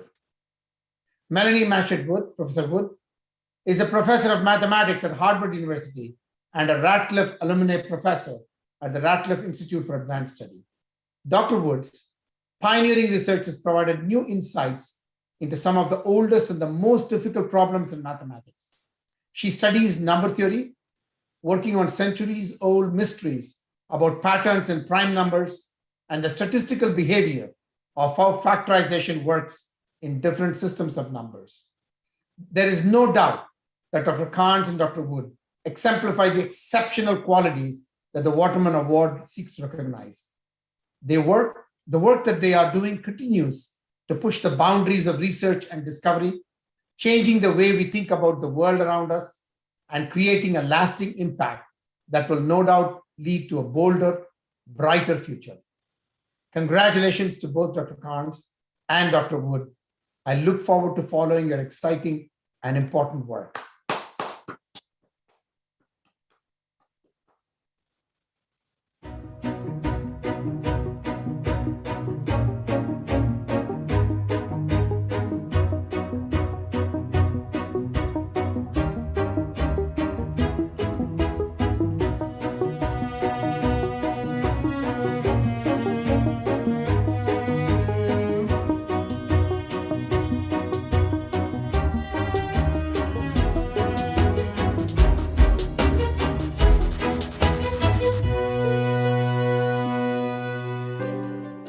My research tries to understand what the obstacles are that can discourage middle and working class people from getting involved in public service. One of my first role models in my education was my mom. When I was in elementary school, she was raising me by herself, and she always really stressed the importance of reading and education. In terms of my interest in the social sciences, one of my most important early influences was my high school forensics coach and English teacher, Ms. Kathy Smith. She really pushed me to realize I had potential I didn't even know I had. What first inspired me to study how to create more opportunities for people to engage in civic life was, hearing kind of in graduate school, if you want to be a politician, you have to be really rich or you have to be an attorney. And that got me thinking, is that really true? Or is it possible that, public service could be accessible to a broader range of Americans? If we want to understand how to create more opportunities for people to engage in civic life, we actually have to understand a broad range of social processes. We have to understand the factors that, make it easier for some people to take time off work, or to, commit time to public service. Getting involved in public service is a really time-consuming and really complicated process. The challenge for scientists is understanding all the links in the chain, understanding all the places where this process can be made more accessible to middle and working class Americans. Why is it important for people to get involved in public service? The answer is, decisions that affect entire communities, you really want everyone who's affected to have a voice in the process. It matters who has a seat at the table. It matters whose voice is heard.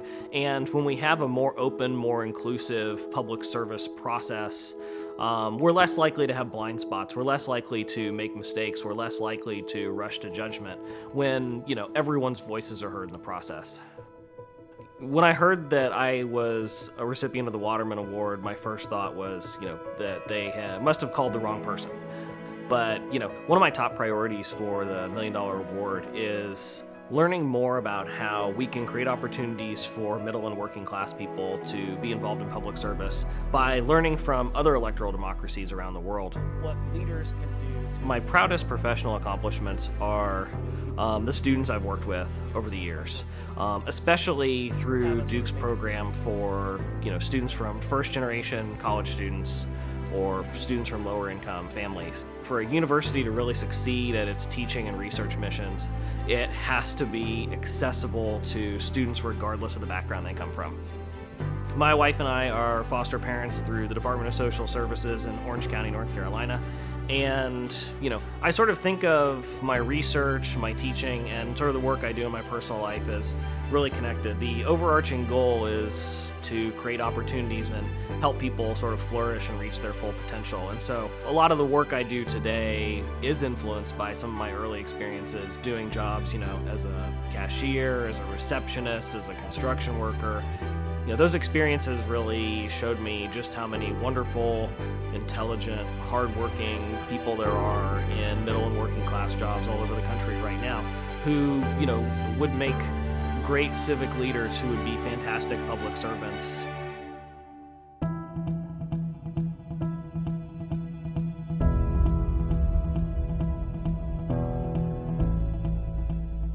I study number theory, so things like the prime numbers, numbers that can't be factored into numbers smaller than themselves. Primes are like the atoms, the fundamental building blocks of all of the numbers. And I study how those primes can combine, where primes occur, how different combinations of primes can come to be.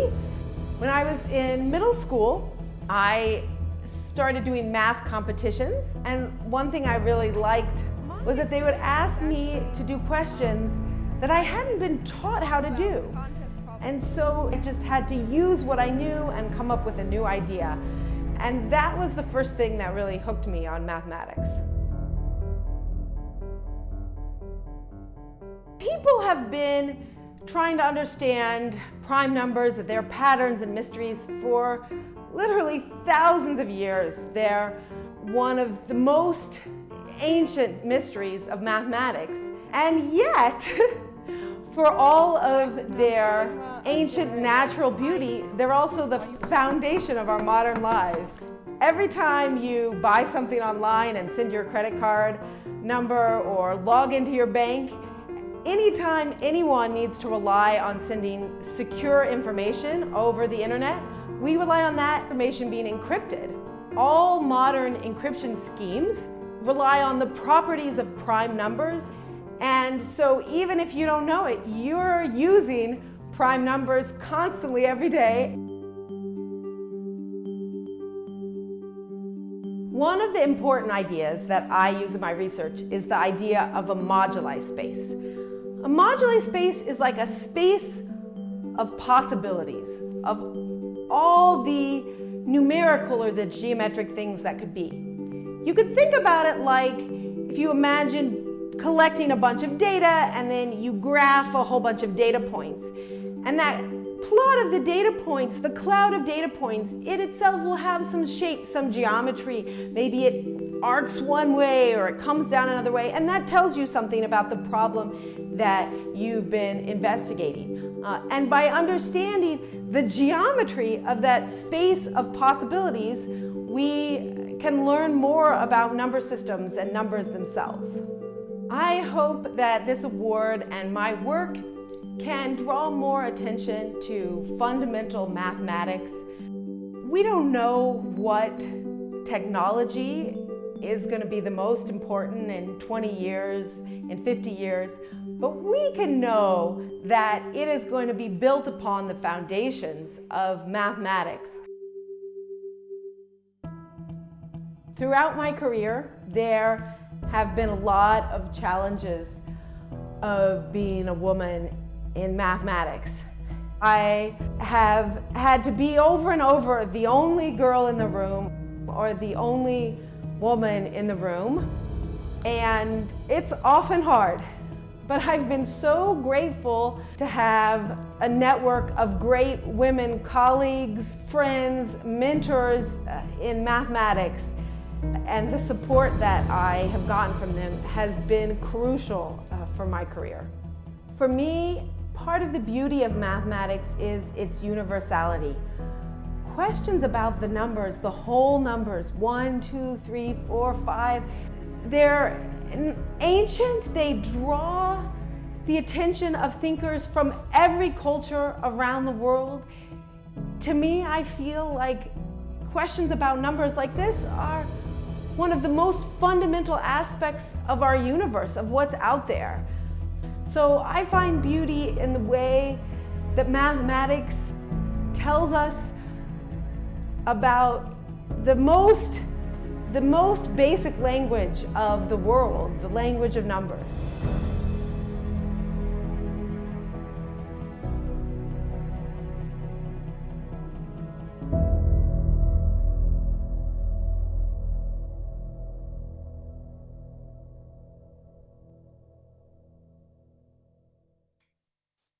Sorry, I was muted by somebody. So congratulations again. Thank you so much. I really appreciate the tremendous work that you're doing, and we're so proud of you. Know that this is something that on an annual basis, I was part of the National Science Board, and Dr. Ochoa has been there also for several years now. We used to hold it in the State Department's unbelievable place. I mean, it's just Franklin Roosevelt's room. And then I think 1 year or 2 years we had in the International Justice of Peace gallery. I mean, it was just awesome. And so what you're missing is that ambience of a tremendous place where we all get together, and you don't get to wear this, you wear a black tie, and it's a very different kind of an environment, very celebratory. And that's what we miss is the last two iterations. The first one that we had last May, we had to postpone, hoping that we would be able to do it face-to-face. And we ended up finally giving up because of the unfortunate situation that we have been in for the last year. So we hosted it along with the last December meeting, where again, we tried the Zoom format, and it worked really well, despite the fact that as I was saying, we missed the celebration in person, but it was really, really good. And then we had a panel that was moderated by Vint Cerf, who used to be a National Science Board member. Some of you may know Vint. We call him one of the founders of the internet, fathers of the internet, as sometimes he's referred to. So he moderated the panel the last time, and it came out really well, to the extent that people felt really comfortable this time around that we can still go ahead and not postpone and have this virtual format, notwithstanding the challenge that we're facing now, that we could still do it in the virtual format and make it really good. So that's why we are pursuing this format, and that it is awesome to see all of you on the Zoom screen. But hopefully someday, when we all get together in person, that you will still all be able to make it, face to face, and we'll definitely love to shake your hands and so on. Ellen, what do you think?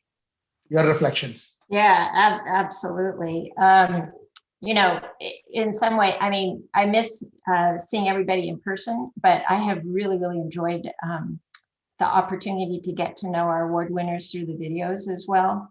But I know that probably a year from now, next May, when we next do the awards, that we'll have the opportunity to once again get together. And that also gave us the opportunity to pull in a variety of people across the government, as you know, that come to the ceremony and see that. But I hope some of them are also watching with us tonight.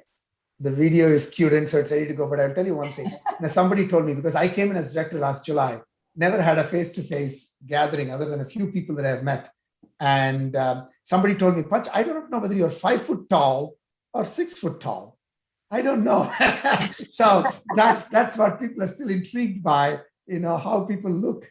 And so that was very funny when I heard that. So now over to the video of Dr. Melanie Matchett-Wood. We're excited to see that now.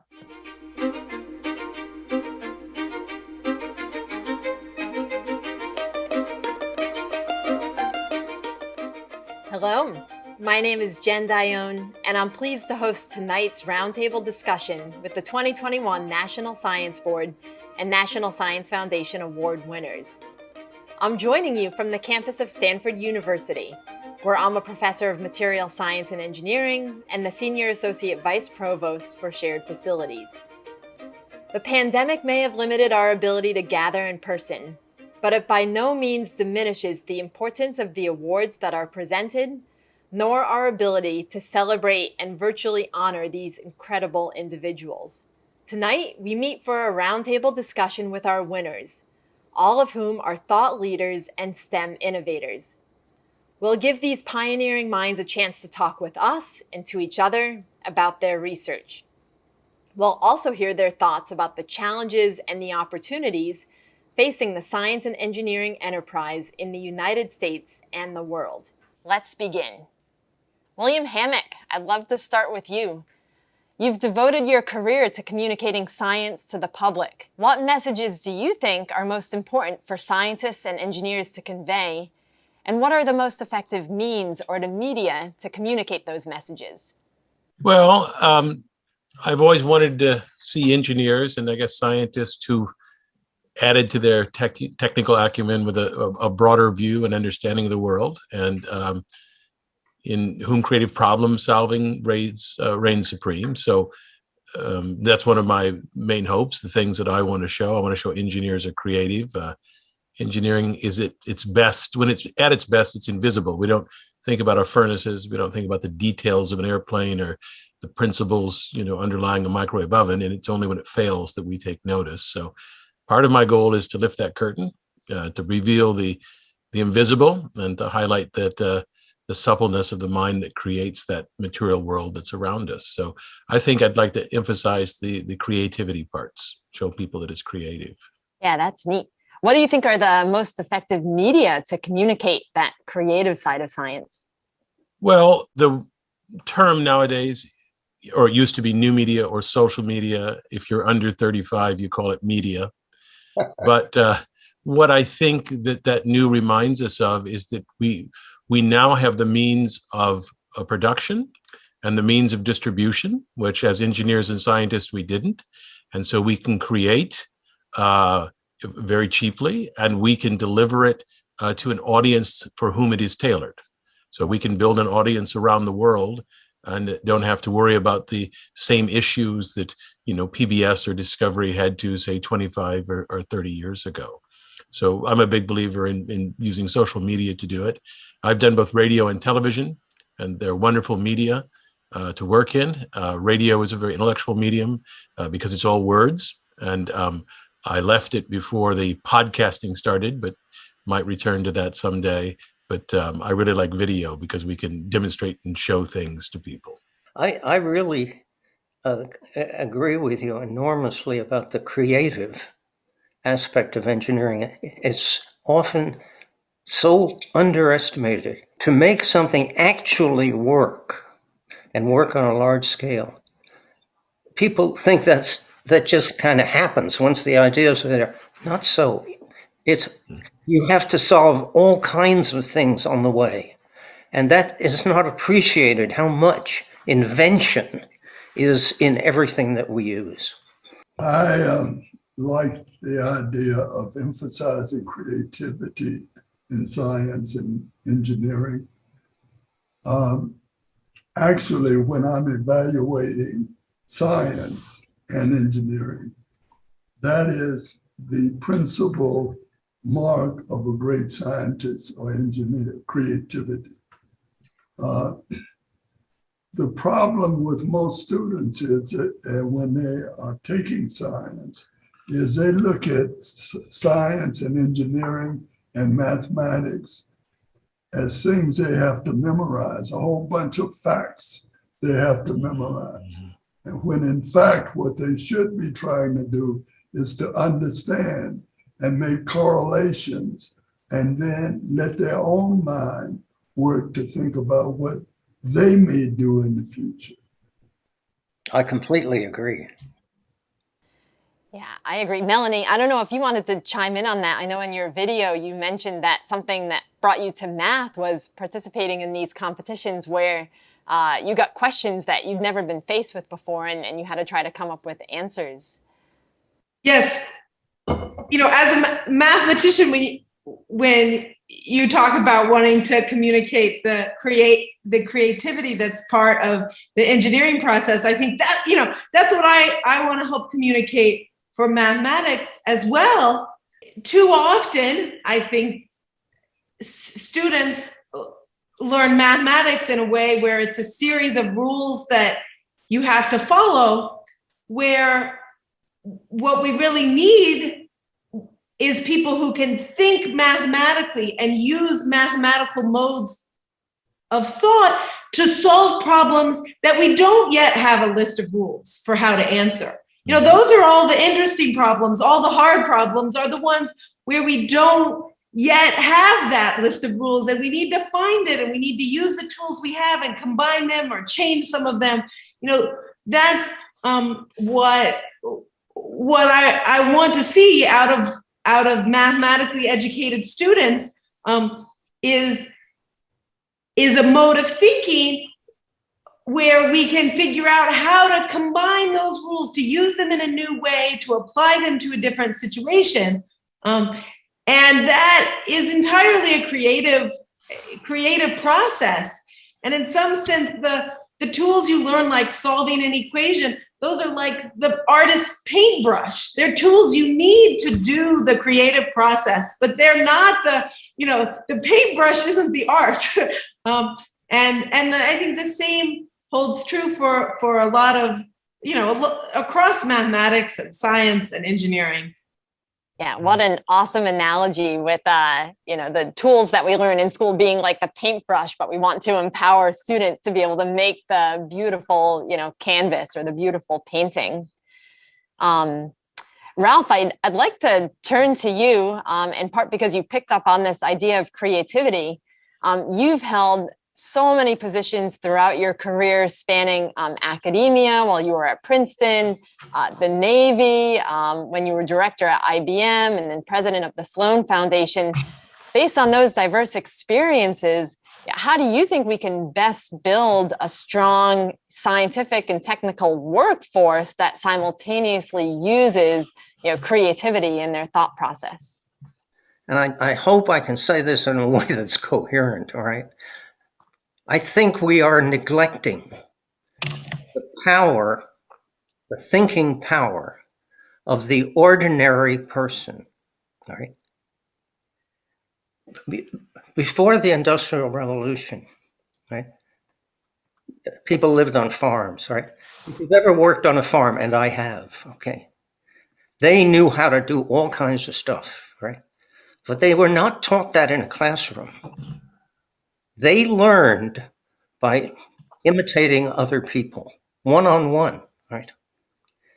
That was the way everybody learned for 10,000 years, right? After the Agricultural Revolution. Right? And today, we don't do that anymore, right? We take people when we stick them in a classroom, okay? And then the teacher tells them what they're supposed to remember. That's not the way human beings are built to learn. Now, some people are good at this classroom thing, and we weed the others out, all right? And it's only these folks who go on. But those other people are great learners. They have 10,000 years behind them, but they didn't adjust to this artificial new way, right? What we have to do is alter our teaching, and technology will allow this, so that people can be taught the old way, understanding, seeing what happens, imitating others, right? And we will suddenly find that all these people we're discarding really can do everything, right? Well, Ralph, I have been an engineering professor for now over 30 years, and I have to say, I agree with you. I find it odd, in some ways, the way in which we teach. When I think of how, as a human being, I fix something in my home, if the faucet is leaky or dripping, I certainly don't take 4 months to read about fluid dynamics and the production of drips and the way metal is formed. I do it in a just-in-time way. And I work my way backwards to figure out why that faucet is dripping and how to fix it. And this is true of just anything I have. I mean, I have 2 small children, age 3 and 6. And so for the pandemic, I bought a bubble machine and had never thought about bubble solution, and, worked my way backwards from how do you make bubble solution? What is the best way? And learned about that. And so in a way, the classroom experience and the curriculum doesn't mimic how we typically learn as humans, which I think is what you were alluding to. Yes, it's exactly that. And because these people don't do well in this funny situation that we invented, we sort of shuffle them aside.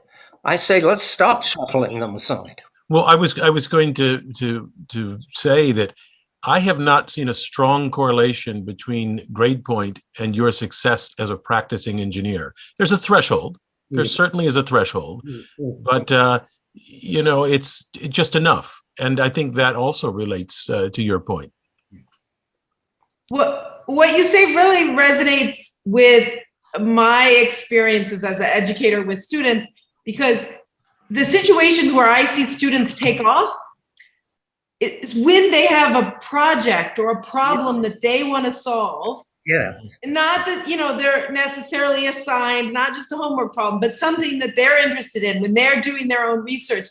The speed at which they can learn new tools and new ideas when they have a goal, like, I want to learn this tool so I can use this to do that. It's like 10 times faster. Oh, and they learn it more deeply, and it becomes, they become more fluent in it than if they just learn it from, reading a book or taking a regular class. Yes. If they're motivated by a use for that, and they already have inside of them, that drive. So I think, that is absolutely what I see working with students, which is that they can learn something much harder than you would have thought they could have ever learned in a class if they have within themselves a reason they want to use it for something that's important to them. Yeah. I was very lucky that in an early stage of my education, I went to a weird school where mostly we did projects, okay?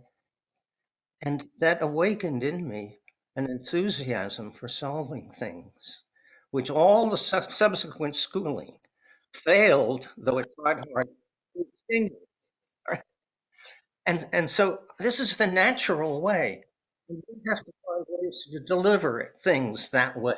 Yeah, Ralph, I totally agree. And I wonder if William Jackson wanted to jump in because, Will, you did a lot of incredible work establishing NOBUSHE, which has led to a cadre of successful, diverse global leaders in STEM. Can you maybe piggyback a bit on what Ralph was saying in kind of the best way to learn science and how you reached out to diverse budding STEM scholars and turned them into leaders? I was one of 5 people who started NOBUSHE. It was not just me. And we came from it with different points of view.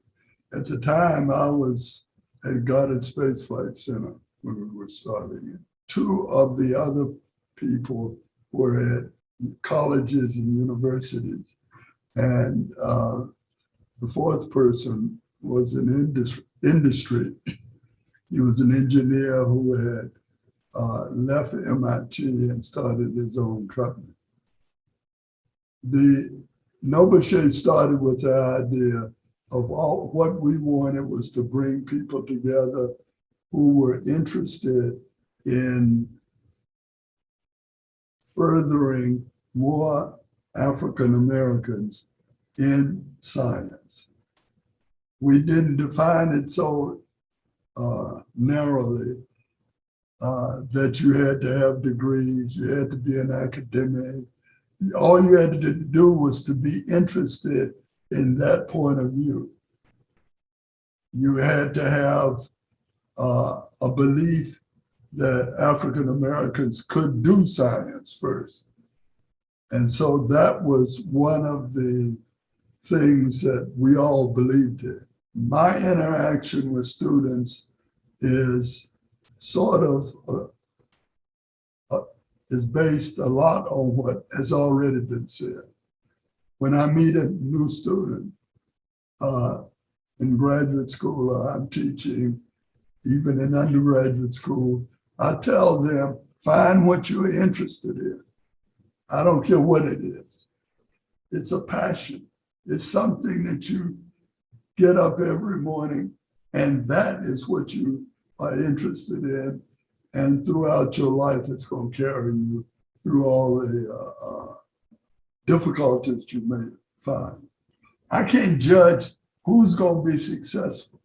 I look back over all of the students I've been involved with, and I'm always surprised who becomes that great star. The ones that I think are going to be that great star, most of the time don't become the great star.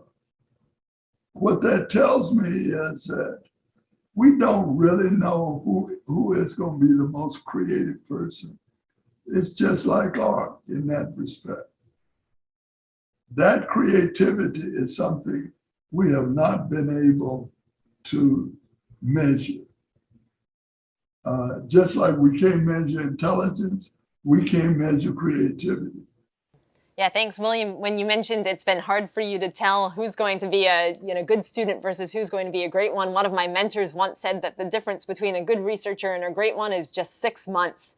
And it's a matter of how you train them in those 6 months for how great they'll become. Yeah, a lot of what we're hearing, are kind of the ingredients to be successful citizens of the world. You need to have passion. You need to be given the right tools. And William, I like how you said you can't judge. Nick, I wanted to turn to you.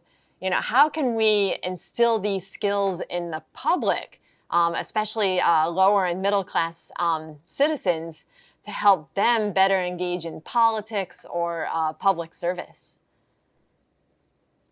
Thanks. I think there's a lot of sort of interesting overlaps between the discussion we've been having and how I think about public service. So how someone goes on to become a leader in their community or a political leader, an office holder.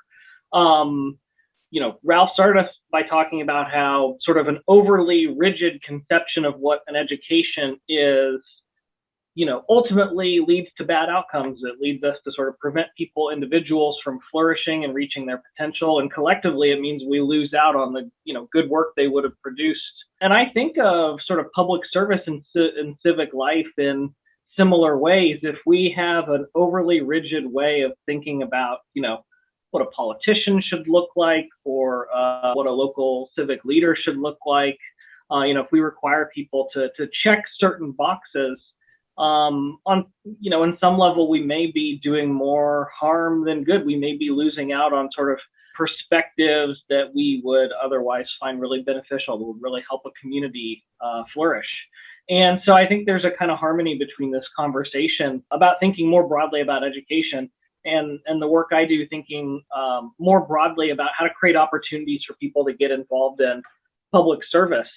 And they kind of look like the way we've been talking about education. I don't think anyone would say if you wanted to train the next generation of phenomenal public servants, you would stick them in a classroom and make them to listen to some political scientist lectures. I mean, that might be useful for some things, for like our conversation, than maybe like a traditional college course on civics and politics. And I think going forward, if we want to create more opportunities for middle and working class Americans to get into politics, it's going to look a lot like our conversation about how to bring out people's creativity and people's insights in, STEM or in engineering. I really agree with that. And I also would like to add that although it's hard to predict who will make the great discoveries, you can look at the people who make the great discoveries and see if they have something in common. Now, I've known quite a few of these people, and I've made quite a few discoveries myself. And I would say they and these people think about this stuff day and night, okay? Liking what you do is one of the ways in which it becomes possible to put in much more thought than the average person, okay? And every one of the people I know has that property. They are willing to think about it and think about it and think about it. And then what was hard for others becomes automatic for them. And then something happens. It reminds me of a quote from one of my favorite athletes, Michael Jordan, who said, "I have failed over and over again, and that is why I succeed." If you keep practicing, keep thinking about it, I think that's and not giving up. That's the key ingredient for success. Nick, I do want to go back to you. I understand that you received NSF support as a graduate student. How is it that NSF support and your training as a graduate student influenced your subsequent career? Sure. So, William, you mentioned that, sometimes we can't predict who's going to go on to be. I was really thinking, I don't know that many people would have looked at me early on and said, like, this guy's going to really succeed as a social scientist. I ran into a lot of challenges early in my career. And one of those was sort of that there weren't many people studying the topic I was interested in, and there wasn't sort of a scientific infrastructure there. There weren't sort of data sets. There weren't even kind of best practices for research design in some respects. There weren't professional communities or conference panels I could go to. And so my program of research was really kind of, I had people say, don't go down this path because there's going to be a really high startup cost. In 2009, I got an NSF dissertation improvement grant, and that was truly like my big break as a researcher. It let me collect data that had never really existed before, test my hypotheses with kind of a rigor that would satisfy scholars in my field. But it was also helpful as a kind of signal that the research I was doing had potential. And so it helped, I think, convince other people. And truthfully, it helped convince me that the path I was on was one that was worth going down. So yeah, it was immensely personally meaningful to me to receive this Waterman Award, in part because it's not an exaggeration to say my entire program of research that I work on today wouldn't have been possible without the NSF support back when I was in graduate school. That's great. And Melanie, I wanted to call on you next. Could you tell us a little bit more about your research in prime numbers? And if we think about math as kind of a universal language, it's something that everyone understands. Like, what sort of analogies can you make between language and your studies of prime numbers and factorization? Well, I love the way of thinking of math as a universal language, especially because it's the language of the universe. It's the language in which we can express how the universe and how everything works. I mean, we're seeing that in every science, even sciences that 20 years ago weren't expressed in the language of math. Now they're learning things through big data, through mathematics and statistics. So I think it's the universal language, absolutely, because it's the language of the universe. But when we think about a language, we think about like our language that we know, that as adults, we basically know the language. Maybe every once in a while you come across a new word, but you basically know the language. The difference with mathematics is that it's as a society, as a people, it's like we're still young children learning the language, because even though we know some of it and that we know has been remarkably useful, there's so much more out there that we don't know than what we do. And what we've learned, like young children learning a language, what we've learned so far has been really useful. So we are naturally driven to try to understand more. So I research questions about prime numbers, how numbers factor, and how the underlying systems of numbers that underpin the language of mathematics work. And what we know about them so far, for example, already, it underpins our modern life because it allows us to do cryptography and to securely send information over the internet. But we don't know what we're gonna need in 20 years and 30 years as technologies change. We don't know what mathematical tools, what kind of numerical structures we're gonna need. And so, part of what I research is trying to understand what mathematical systems are out there, what kinds of ways numbers can be broken down in different systems and how they work. So we have that language for the next, technology, or the technology that we're going to have 20 years from now or 50 years from now. Nick, I wanted to ask you, how do you influence certain communities? And as I think, looking back over my life, that one of the most effective ways of working with communities was to listen to the community. Too often, we go into a community and we say, well, this is what you need to be better. And I think that's a wrong way to do it, because first, you don't know the community.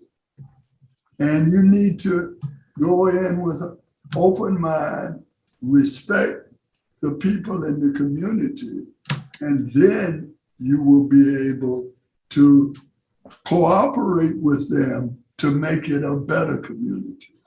My research really starts from a position that I think aligns with, the concern you raise, which is, we don't want people from outside telling a community, the goal here is to bring people from the communities affected by public policy, affected by, the political process, bring them into the political process, bring them to the table, because, to the larger point, like when we exclude people from important decisions, we're losing their perspectives.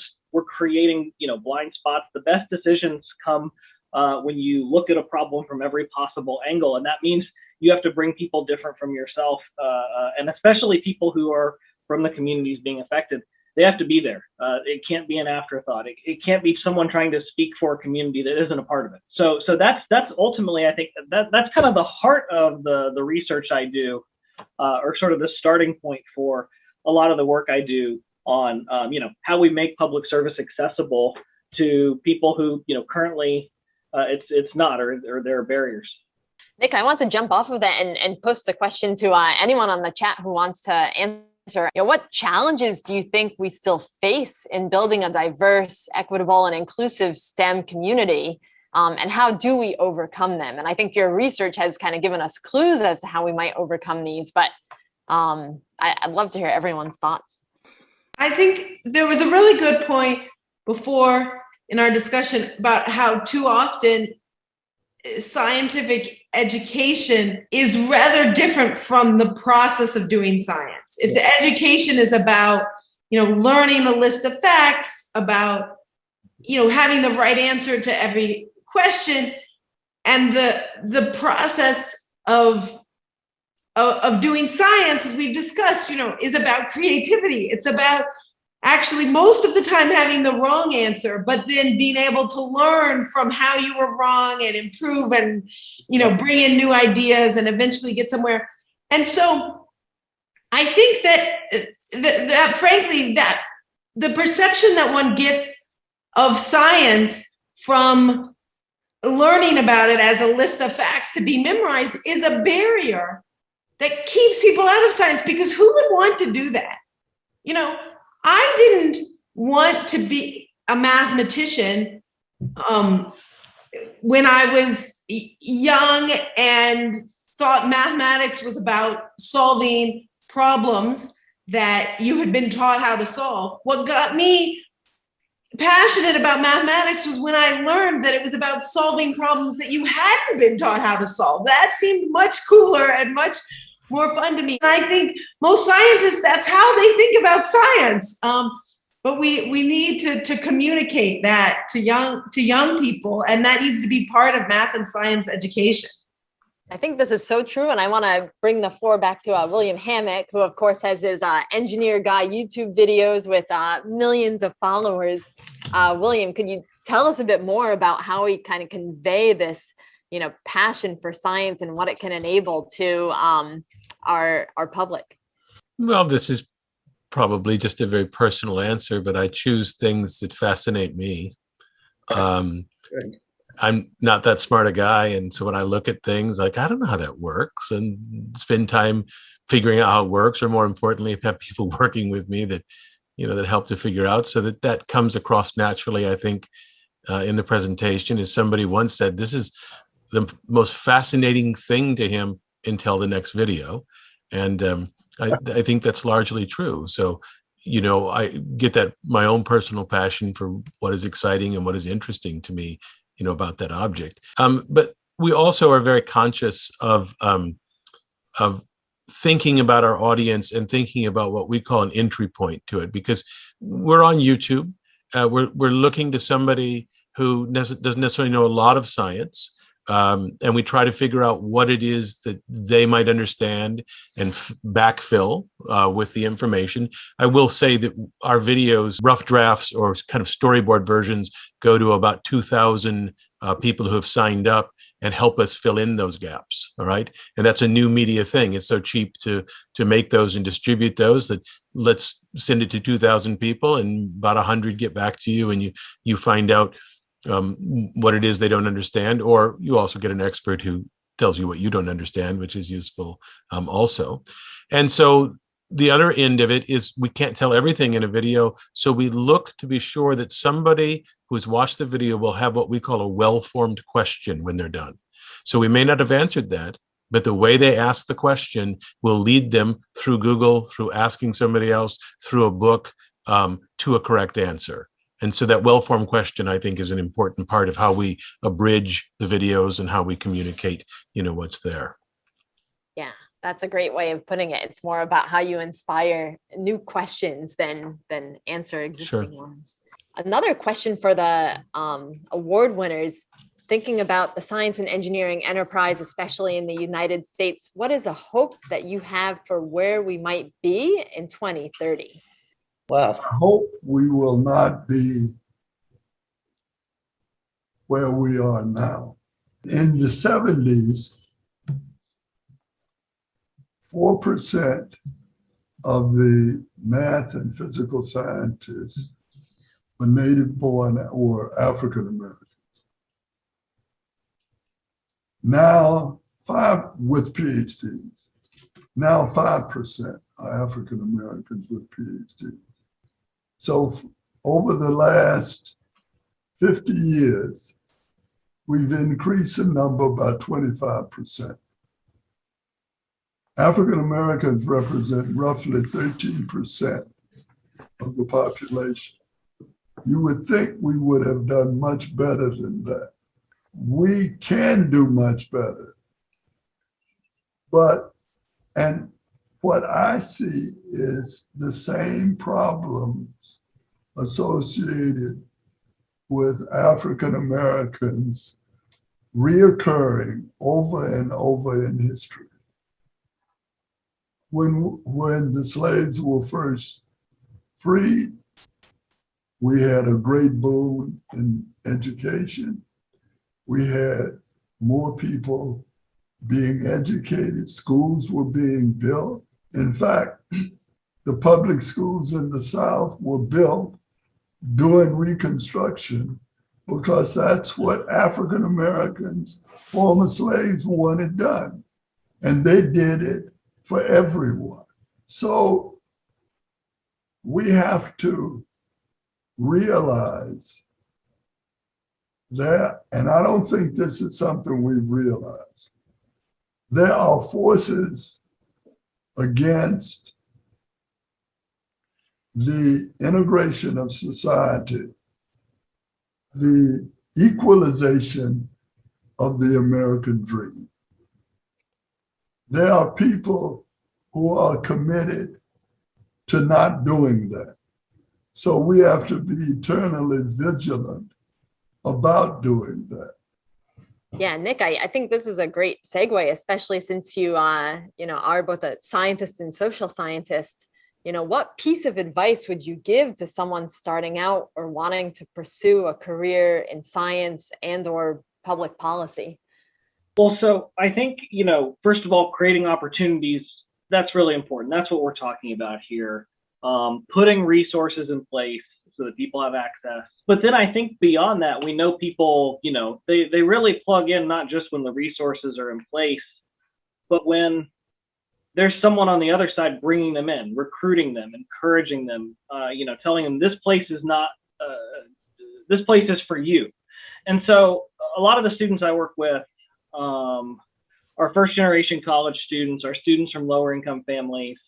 And the message I send them about the social sciences, and I think this applies, more broadly, is we need you. So I think it's easy if you come from a family where college wasn't the norm. It's easy to feel like this isn't for me. This place isn't for me. I don't belong here, or my background is a liability. I need to, change the way I dress, change the way I talk, so that people won't catch on that I'm not sort of from this world. And so the message I want students who feel that way to hear is, no, it's just the opposite. Your background isn't a liability, it's an asset, because it gives you a perspective on problems that people who don't share your background won't necessarily have. And it's going to allow you to ask questions and to propose solutions that wouldn't occur to somebody who doesn't have your experiences. And so that's the message I think I would have for someone who is just starting out, who looks at the collective endeavor of social science, or universities or science more broadly, and says, I don't see a place for myself. I want you to know that probably means you're more necessary than you could possibly know, or you're more important, you're more valuable than you'll realize until you get started. Such an amazing perspective. Yeah, Melanie, I want to give you a chance to answer this question too, especially since you mentioned you were often the only woman in the room doing math. What advice do you have for budding STEM scholars, particularly those who are underrepresented? Yeah, that's a great question. And I also just really want to underline what Nick said about how much we need the variety of perspectives and the broad range of ideas and people from different backgrounds in science and math. The questions that we have to answer the problems, the scientific and technological problems that we need to work on. They're hard. And they're not going to be answered by doing the same thing people have done before. And so we need different perspectives, and we also need combinations of perspectives. You know, it's usually not just one idea or one perspective, but several different ones that get put together in different ways that really produce the next breakthroughs. So I really want to, you know, I really just want to underline how great that point is in what a need there is, and you know what a motivation that should be for all of us for investment in scientific and mathematical education that can bring everybody to the table. You know, more personally, to someone who is looking to get into science, especially from underrepresented group, I think it is really important to find some network, you know, when you're of people that you can relate to or like you in the ways that maybe you feel like everyone around you is not, that you know, those kinds of networks have been crucial for me in getting over the bumps in the road. Well, it seems to me that you're echoing what evolution has said, right? The way you get through when you hit a problem and you're stuck, you go to the guy next door, all right? And those networks used to be there in a different world. We need to recreate them, and we can, right? We don't have to do things in the fixed and rigid way. How about networks of people who are helpers, right? And you know how to get in touch with them. And maybe there are 2 or 3 of them that you talk with all the time. We can do all these things now. Thank you all so much. I completely resonate with what you're saying about convergence being the engine for innovation. And I think it echoes some of the words of Vannevar Bush, who over 75 years ago laid the foundation for what is now the National Science Foundation. He said, science is most effective when as a member of a team. And I think we need to make that team as inclusive and diverse as possible. And with that, I think science can help ensure our health, our prosperity, and our security as a nation and as a modern world. So with that, I'd like to raise a glass and give a toast to all of you and to science, the endless frontier. Congratulations to each of you on your remarkable achievements, and thank you so much for spending the time with us tonight. Cheers. Cheers. Thank you so much, Jennifer. It's truly a pleasure, and it was an awesome panel. More importantly, we are very proud of you, having received our own award and then now chairing the panel and moderating it so wonderfully. It was awesome. Thank you so much for that. Well, thank you, Punch, and congratulations to the Waterman winners, Nick Carnes and Melanie Matchett-Wood. And I wanted to join Jennifer Dione in raising a glass to our awardees. And I hope people are sort of at least virtually joining me in doing that. And I wanted to thank everybody watching for your patience as we work through some glitches. And what I hope you'll remember is the accomplishments of these amazing people and the inspiration they provide. And again, if you want to watch the videos about our winners again, I think starting tomorrow, you'll be able to visit our website or return back to this YouTube channel to see them. So from everyone at the National Science Foundation and the National Science Board, and especially Punch and me, congratulations to all 5 of our award winners. A special thank you to our discussion moderator and former Waterman Award winner, Jennifer Dione, for her participation in tonight's event. And thank you all for tuning into this special ceremony and awards panel. And for board members, the board meeting is adjourned for the day. Thank you. Thank you. That was a fantastic evening. Thank you so much to all of you.